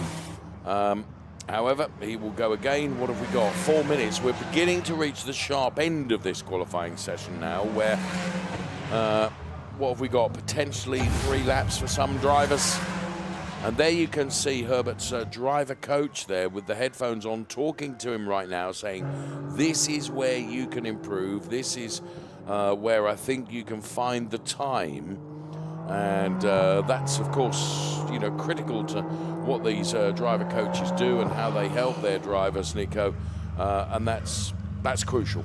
Yeah, absolutely. And you were just saying that the drivers are not looking for the wet patches. I think Michael Verhagen just did. He didn't run on the usual racing line. And very much of a sideways moment coming here into the Motordrome. That certainly wasn't quick. The first two sectors certainly an improvement over his previous best time and on par almost with Henrik Viol's time, who incidentally has come into the pit and probably feels like he's done enough. But Michael Verhagen there with a sideways moment, so I don't think this is going to be the one necessarily. What really amazes me is you were absolutely right. Henrik Viol came into the pit lane, and with just 2.5 minutes remaining, you would think that he was going to be satisfied with that. But he isn't. He's on his way out of the pit lane, Nico. Yeah, certainly not on slicks, I would think, but maybe they adjusted the tire pressures just a little bit to conform better to the now changing or a little bit drier conditions. Danilo Del Favro, very, very good qualifying with P5 for the moment. And as you can see, he's still going about it, indicating right, for whatever reason. I certainly don't think that means he will come into the pits, and indeed he doesn't. And with 2 minutes and 14 or 12 seconds, he's still got 2 attempts at this for a further improvement. Didn't come on that occasion, but 2 minutes remaining, as you say. Hendrik Viol is the only driver into the 49s. It's a 49.460. Michael Verhagen, Marco Zanassi, Hanno Laskowski occupying the next places. And it's remarkable, really, how quickly the dynamics of this track have changed. And there is David Gosner, who is P8 at the moment in terms of his qualifying performance, but a personal best in Sector 1 and Sector 2 might move him relative to where he is personally. It's not going to trouble the front runners, I don't think, at the moment, of which Hendrik Viol is the front runner, and we can see him just in shot moving out to the left-hand side as he's about to complete another lap and will then be able to go again, but it will be his last lap. Got a yellow flag at turn 12, as interestingly Hendrik Viol just came into the pit lane again, Nico. Yeah, maybe he just wanted to try something. Now, the yellow flag in turn 12 has led to a number of red flags in previous sessions, and indeed there it is, because that is the entry to the Motordrome, and that sometimes frequently indicates someone in the gravel there. And yeah, with 1 minute remaining, that is going to be the end. And it's Michael Verhagen. Yeah, and he was probably pushing for another one. So he was obviously the one who was still trying, one of those who was trying the most to move up the order. And I mean, that's unfortunate. Yeah, I mean, we saw it on an earlier lap where he was avoiding the racing line and staying on the wet, and then had a wobble coming into exactly that spot, and possibly the same approach. Well, we don't know. We will find out. Anyway, this session will not restart. It's official now on our timing screen and on the graphics on your screen. So the order on the left-hand side should be the order that they start in. Hendrik Viol from Michael Verhagen and Marco Zanassi. Then it will be Hanno Laskowski, David Gosner, Danilo Del Favro, Andrew Morrow, Herbert Guys, David Akabadze, Rafael Duran, Matt Rossner, Otto Blank, and Armin Arefpour. That's the way it will be, because the session will not restart by dint of the car of Michael Verhagen in the gravel trap, and he walks away from the car. I mean, he gave it everything he could. I mean, he's still a front row start, and he's going from P2. He has been so impressive this season, certainly from the start of the season, well, here is confirmation of the qualifying classification with Hendrik Viol P1, Michael Verhagen P2.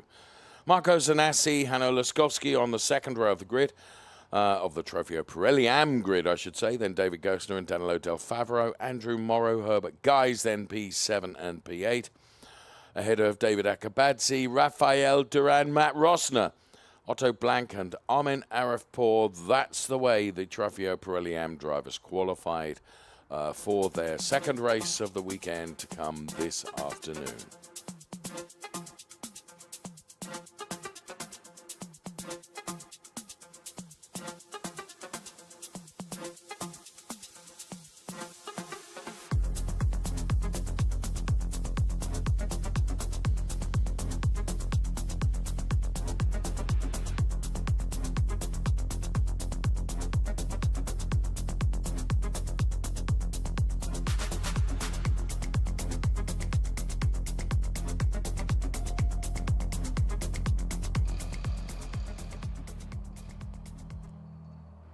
So we were looking at the Hendrik Viol car, which with a time of 1:49.460 did a great job. And we're going to be back with more qualifying to come here at Hockenheim. It will be the Copa Shell drivers qualifying next.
Hello, everyone. Welcome back to Hockenheim here in the Baden-Württemberg area of Germany for qualifying for our Ferrari Challenge Copa Shell cars, which will be commencing shortly. And we look forward very much to seeing the 13 cars there will be as we formally welcome you right now to Hockenheim, this 4.574 kilometer circuit, part of which we look at right now. We are third round of our 2025 calendar. From here, in just a couple of weeks' time, we head to the Czech Republic, Brno. Then it is Valencia and Barcelona, then Spa-Francorchamps, and then the Finale Mondiale event, which is round 8 this year, is at Mugello in Tuscany. Very much looking forward to that, but a heck of a lot of racing to be done before then at some very, very different circuits. Now, this is the Hockenheim Ring, as it is known, built in the 1930s. 16 or 17 turns, depending on how you count them. I prefer 16, to be honest with you. But it is a personal preference, which means there were 6 left and 10 right-handers. Mix of very high-speed sections and some technical parts to the track as well. Now, the weather conditions, very different to yesterday. It was 18 degrees of track temperature, 14 degrees air temperature. We've had a lot of rain early morning and certainly overnight. Every qualifying session that we've had thus far, the drivers have been on wet weather tyres. Just don't know how the tarmac is drying out, because it is drying out. The drivers that we're going to see, Ernst Kirchmeier, Michael Martin, Germano Salernitano, James Wyland, Oscar Rinčević, Zoe Skrimpias, John Dillon, and Thomas Gosner. With Cristiano Marchel, Corinne Gosner, von Skeltermar, NM, and Manuela Gosner. As I was saying, certainly towards the end of the last session, we could see dry lines beginning to appear around the track. I still don't think it's quite ready for slick tyres. You can see there the glistening of the dampness that is still out there. It is still formally and officially nominated as a wet track, Nico, which from race control indicates that they make the decision when it goes from being a wet track to a non-wet track. However, drivers, of course, can go out on wet weather tyres and get a feel for it, and if they feel that they can make it work on slicks, they'd have a go. I'm not absolutely convinced we're going to get there. Well, we will see. I mean, but formally wet track means that you're allowed to use the rain tires. Otherwise, you're restricted to the slicks. Not the case here. I would agree that the rain tires are definitely the rubber of choice for the beginning of the session. Now, whether someone will feel safe enough at the end when they think, okay, I have my banker lap, and if I have an off, then I don't fall to the bottom of the grid for the race. If they will feel like that, I think, given that this session is 30 minutes long, there is enough time to make that call. Certainly, having just had a look at the weather radar, as we see von Skeltermar and Roberto Weber having a handshake, both of them part of the challenge for a long time as a photographer and racer respectively. As we have a look at Zoe Skrimpias in the car waving. Hello, Joyce. I think it's a strategy to be seen, and the drivers will give obviously feedback to their teams in terms of how they feel the grip level is developing. Weather radar certainly doesn't indicate any rain, certainly not for the next 30 minutes. Equally, it's not like the sun is out and drying the track at maximum strength. So it's effectively down to the drivers to get away with the rain. Yeah, you're right. You're right. The thing is that wet weather tyres, they're designed to work in wet weather. And when you're having to search out the dampest parts of the tracks to keep the wet weather tyres in their operating window, that I would suggest is the crossover time when you would perhaps start to think. I mean, there are certain parts of the track which still remain damp, but there are plenty of parts of the track which now look, and appreciating we're not out there on the track, we are only looking at what we can see from our cameras, good as they are, as to what the track surface conditions are like. I think we will get some that will, as you say, perhaps put a banker in and then go for a gamble. I would tend to agree with that. I mean, and I also Davide Rigon. Hello, Davide. With Giorgio Senaggiotto, both fine racing drivers. For sure. Yeah. Davide, of course, a Ferrari factory driver. There is von Skeltermar, long-time campaigner in the challenge, is getting ready with his shark-themed life almost. Certainly his racing persona has the shark teeth across pretty much everything. Yeah, I also get the impression that different parts of the track, and I appreciate this is not the Nürburgring Nordschleife where you have different climate zones, but some parts of the track seem to be a little bit drier than others, especially here with the pit lane and the final sector looks still fairly wet. Other parts like where the hairpin is, it's a lot less spray coming from the car, so I don't think it's a huge difference, but one part of the track may still feel a little bit more damp than the other. Here's Zois Skrimpias then. We're in the early stages of this qualifying session. We'll see how it goes and what strategies the teams and drivers will play before the full 30 minutes have elapsed of this qualifying session. You're right, that looks altogether more damp, doesn't it, as you come into the start-finish straight, but then when you actually get on the start-finish straight, there you can see that the difference in terms of what the track conditions look like, and there you can see very much that line that exists, which would indicate that it's drier than any other parts of the track, which of course, if you're going to go for that gamble, that's fine, as long as you can keep it on that line. If you can't, all of a sudden, you're in strife, I would suggest, and in a perilous position, as NM has gone fastest so far, with John Dillon now taking the P1 position early on. We expect the times to, of course, evolve over the 25 minutes that remain. 1:56.295 from JD. Here's Zois Skrimpias, personal best through Sector 1. You would expect that because it's one of his earliest laps. And Zois rounds the hairpin. And it's John Dillon from NM and Oscar Rinčević. They are the top three. Make that Cristiano Marchel now adding to that as he's gone quickest with a 1:55.321. And we continue to watch Zois Skrimpias. There, I mean, that gave you, from that particular camera angle, perhaps a better example of how a dry line is beginning to form here. And Zois Skrimpias taking the high banked part of that turn, with just 3 turns left to do before completing a lap here at Hockenheim. It's Marchel from Dillon from NM, from Manuel Agostner, from Oscar Rinčević. Expect Zois Skrimpias really to place himself within that 5 that we've seen so far right now as he breaks the timing beam. And puts himself P6. Cristiano Marchel, Oscar Rinčević has improved. He's now P2. We're inside the garage of our Nico Rapato Corsa Ram. And here then the 171 car of Cristiano Marchel.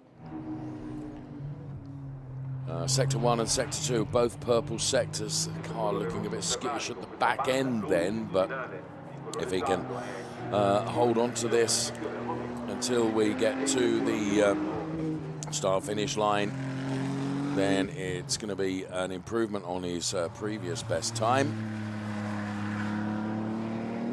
So Cristiano Marchel then heading towards the timing beam right now.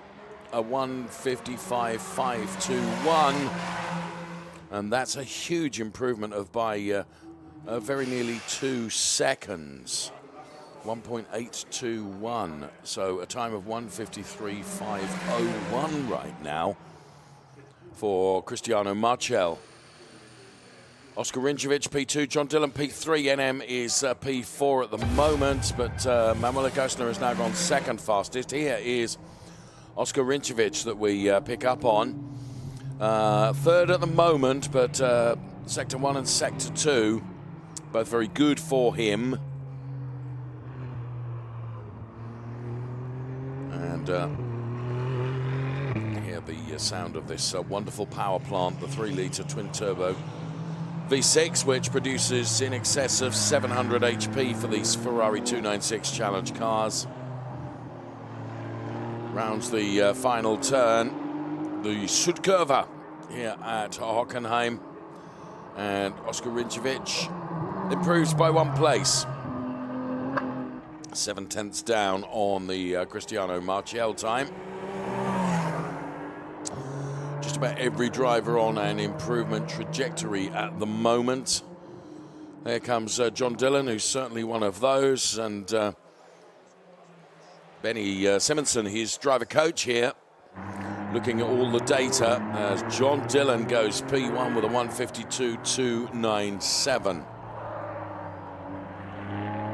So the driver of the 151 car, who has only had 1 podium so far this season, which is not reflective of his ability, that's for sure. Manuel Agostina improving with personal best sector 1, better than anyone sector 2. The target time, a 152.297. Südkurve is done and dusted, and this is a time that is good enough for P2, but not good enough to threaten John Dillon, who's at the top of the chart at the moment. It remains John Dillon, Manuel Agostina, Cristiano Marchiel, and Oskar Rinčević. They are the top 4. What have we got? 20.5 minutes of the session remaining. So still plenty of time for improvements to come. And there he is, Manuel Agostina, the lap we just followed. Here is Cristiano Marchiel then, sector 1, quicker than anyone. It's another improvement on its way, potentially. P3 at the moment, spent quite some time at the top of the timing screen. Mikael Martin has just gone P4. That relegates Oskar Rinčević to P5 and NM to P6. Yeah, and as we look at the track from this vantage point, I'd be surprised if we don't see slicks at some point in the near future, because it really looks like the track is really drying out, certainly on the racing line. And as you said, the longevity of the wet weather tires is good when it's wet. Under these conditions, they won't last a half hour. And equally important is, if you're going to take that gamble and go onto slicks, as I also said earlier on, you've got to keep it on the racing line. The minute you go off of it, you're toast. Very apt description, yeah. But equally, I think the drivers will still try and put that banker in, because the first few moments, the first 1 or 2 laps on the slicks will be the most treacherous, because for sure, that's when it's still going to be the wettest, and that's when you have to find the familiarity with the conditions on the new set of tires. What we have to do is look at this and discover who is the driver that's going to have the biggest courage to, and when they make that call. Yeah. But equally, you could see exactly in that turn 1, on the outside, it's still fairly wet. There is where the spray is, and it kind of very small differences in elevation on the track can mean that a little bit of water accumulates there, and if that's where you have to turn in, that's a very dangerous proposition. Now, obviously, Hockenheim is not Spa, and we don't have the elevation changes overall, but water just tends to accumulate on those spots, and that can make a difference. Oskar Rinčević, he wants to make a difference. He's currently running in P4. Sector times thus far indicate that he could move up the order, and that's exactly what he's trying to do. 18 minutes remaining. Oh, and he makes the difference of a different line. And I wonder. Oh, for sure. I wonder. Wonder. Okay, can we stay with Oskar Rinčević? Because I just wonder whether he is of the opinion now that now is the time. This is the place. Yes, let's try and stay here with Oskar Rinčević, because I'd be interested to see if he's going to be the first one that takes the gamble. It's about halfway through the session. Here's Manu Agostina, still improving on what we assume are wets.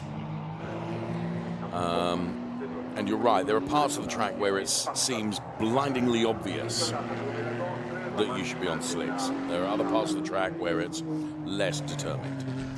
Yeah, let's see. Manuela Agostina, we will follow her to the end of the lap, I'm sure, and then I am sure our great guys in the OB van will give us the intel on the Oskar Rinčević tire choice.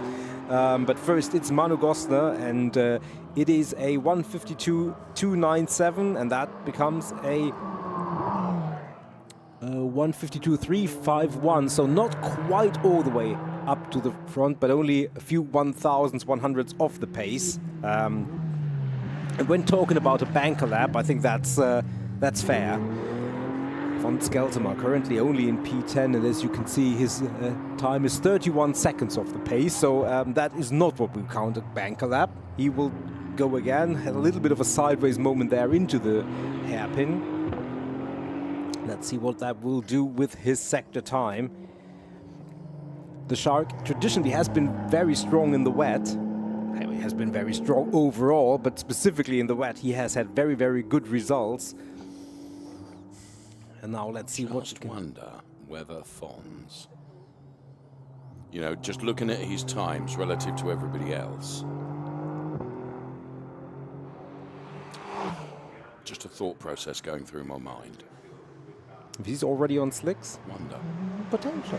He'd be one of those that would, you know, would go for it and try it, I think.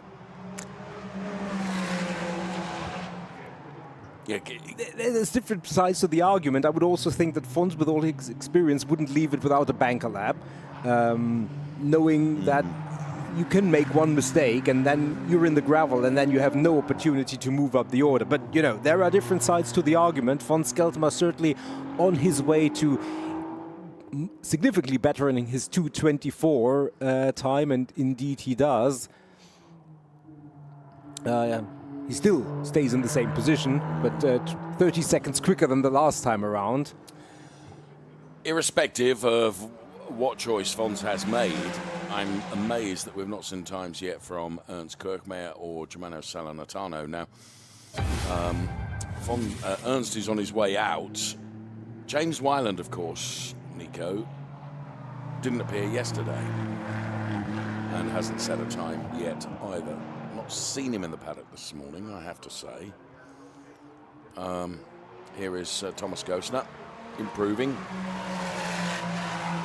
Yeah, and quite significantly all the way up to P4. Good time from Thomas Gosner. He yesterday on the podium.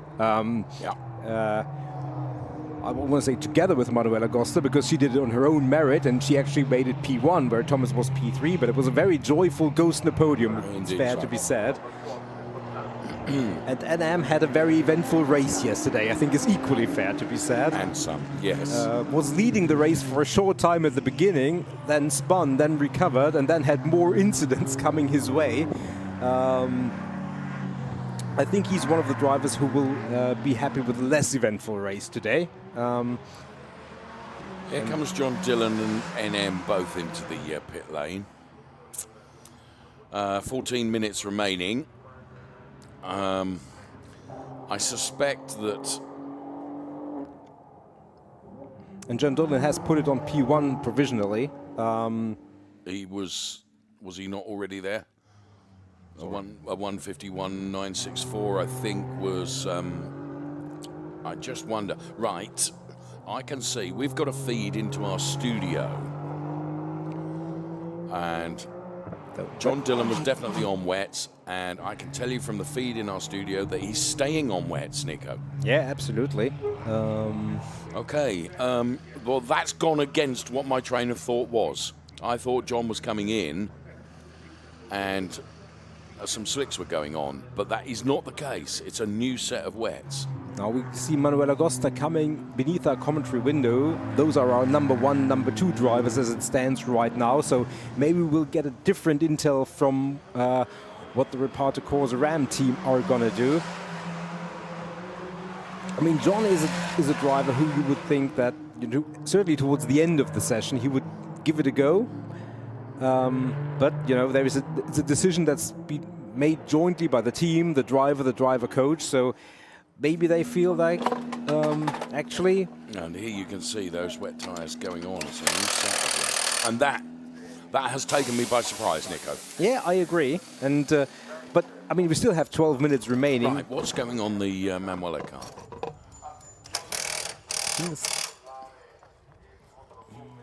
We weren't quite quick enough, were we?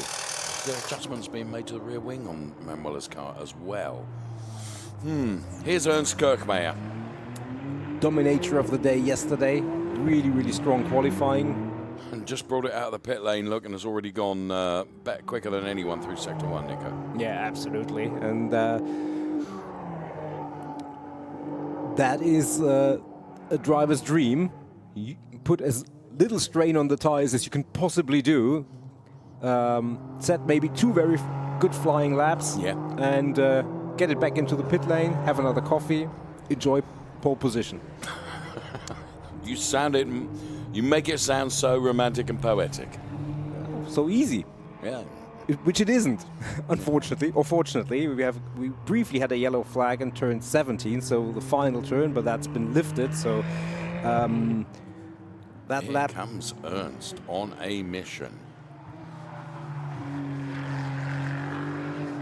Sudkurva now for Ernst Kirchmeier.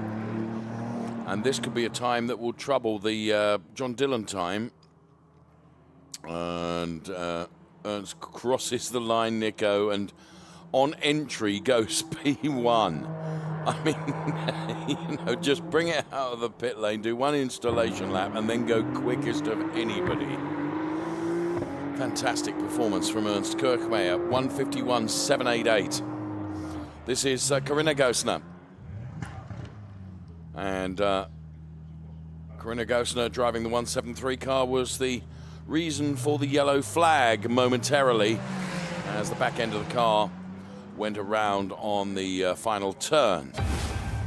She did a very good job of recovering it most quickly and getting it back in the right direction again. Here is Cristiano Martial. It's Kirchmeier from Dillon from Gosner, and Martial is currently P5.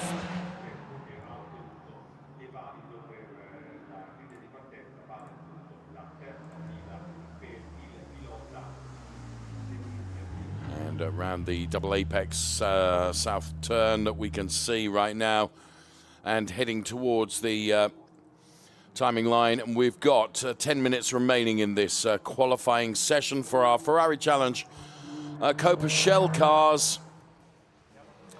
And inside the Kessel garage, here is John Dillon then, who has momentarily been relegated to P2. We know he's got a new set of wet weather tyres on his 296 Challenge car because we actually saw them being installed. So John Dillon then, who has seen his provisional pole taken away by Ernst Kirchmeier, and he is responding, and he is quicker by 9/100ths thus far across the lap, Nico. So 9/100ths. Yeah, however, Ernst Kirchmeier just blitzed his own time by more than a second, so he's currently 2 seconds to the good of everybody else. So John Dillon certainly on an improvement trajectory, but the target line has definitely been moved by Ernst Kirchmeier, who has done 4 laps total, including his outlap, and is way out of sight almost for the time being. So let's see what happens. 8.5 minutes remaining, and John Dillon, significant improvement, but that still leaves him a second off the Ernst Kirchmeier time. But it is a P2, and that's probably more important for the moment. There is Oskar Rinčević. He's currently down in P8. Where will this lap put him? It's up into 3rd. So good and significant improvement from him. Who's out of position? Arguably. There is, I think that is the Zoe Skrimpias car. And indeed it is. Currently down in P9. And as we could see, he also gets fitted a new set of wets. And Zoe Skrimpias going out again and tries to rejoin. P9 for him, obviously not where he would like it to be.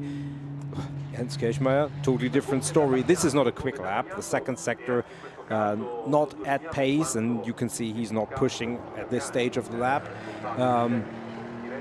1 second to the good of John Dillon, who is quick. NM is quick.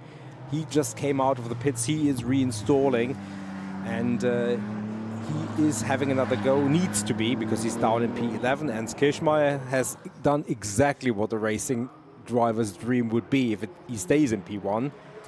4 laps total, 5 with this one.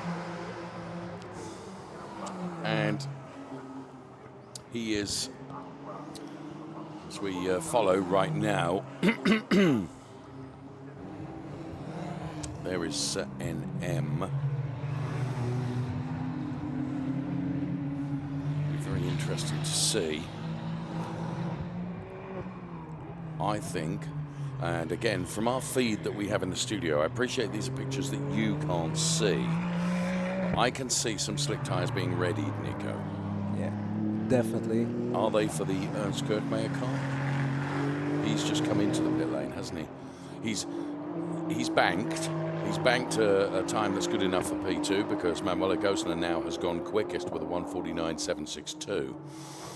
Just wondering whether he feels that with 6.5 minutes of the session remaining, whether it's worth the gamble of trying. I would argue that yes, because you have your banker, you are safe effectively, and I think if you really want to have an improvement, you have to try it on slicks. It's not Ernst because he would be there by now, surely. There he is. Shot. Yeah, this is the shot of Ernst that you can see. We've got other feeds into our studio, and I can see there is a team waiting with a set of slick tyres, but I don't think it's the Ernst Kirchmeier team, Nico. No, I would agree with that. Now, Zeus, we know, went out with wet, so he certainly is not on slicks, but he is trying and pushing again.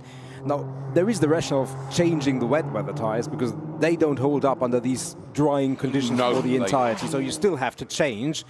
And there you can see Zeus going through the wet part of the track. Looking for the wet to keep those tyres operationally good. You can see his sector times are good, and he is on a trajectory to potentially take pole position from his teammate Manuela Gosner, apologies, as he's following John Dillon, and may that compromise his lap while John dives into the pit lane. Will it have made a difference? 5 minutes remain on this session. Zoe Scrimpius, target time of 1:49.762. That's out of reach here, but it is an improvement to P4, and he will feel that he's got another quick one in him. Newsflash, it's John Dillon that is going to try it, Nico. Sorry, I'm looking at... Oh, and there, brilliant work from our team in the truck. There you can see the slick tyres going onto the John Dillon car. If I'm honest with you, this is happening 2 laps later than I expected. But John has gone out on a new set of wet weather tyres. He clearly feels, in conjunction with Benny Simonson, his driver coach, that now is a good time. Right at the end of the session, he's going to get, maybe a couple of laps potentially? He's going to gamble. Let's see. Game on, Nico. I just love it when a plan comes together, and our prediction, which, let's be honest, is often not right, on this occasion, perhaps he's going to be in terms of the strategy right at the end of the session. Yeah, and Kirchmeier has also come out again. We didn't see if they made a tyre change, certainly not from the shot that we saw. But no, from the shot we saw. But we will... I don't think they did, but I might be wrong. We will find out. Thomas Gosner, Corinna Gosner, and obviously Manuela, who is leading. So the 3-strong Gosner contingent in this class. We also have David in the Trofeo Pirelli race later on, but there is Thomas Gosner currently in P7. Sector times not necessarily indicative of an improvement, and indeed there is none. But it might be this lap. 3 minutes remaining. So for John Dillon, this is really a chase. He has to be very quick. There is David Gosner watching. Forgive me interrupting you, Nico, but it's only because you'd mentioned him. Yeah, there he is in the garage, and there is his sister, one of the two, in this competition. For John Dillon, it's really now he has to have the hurry up. He has to warm up the tyres. Probably only going to be 1 lap. Possibly. And because you're going to have to be really tentative, isn't he? You think so? I mean, you don't want to throw caution to the wind and the car into the gravel bed or even the barriers. So you really have to be careful. But equally, you have to be quick about it. Here in replay then is Manuela Gosner. Now, ironically, she was up against Zoe Scrimpius, her teammate. Meantime, here's Ernst Kirchmeier. And Sector 1, quicker than anyone. So as Ernst continues for Kessel Racing.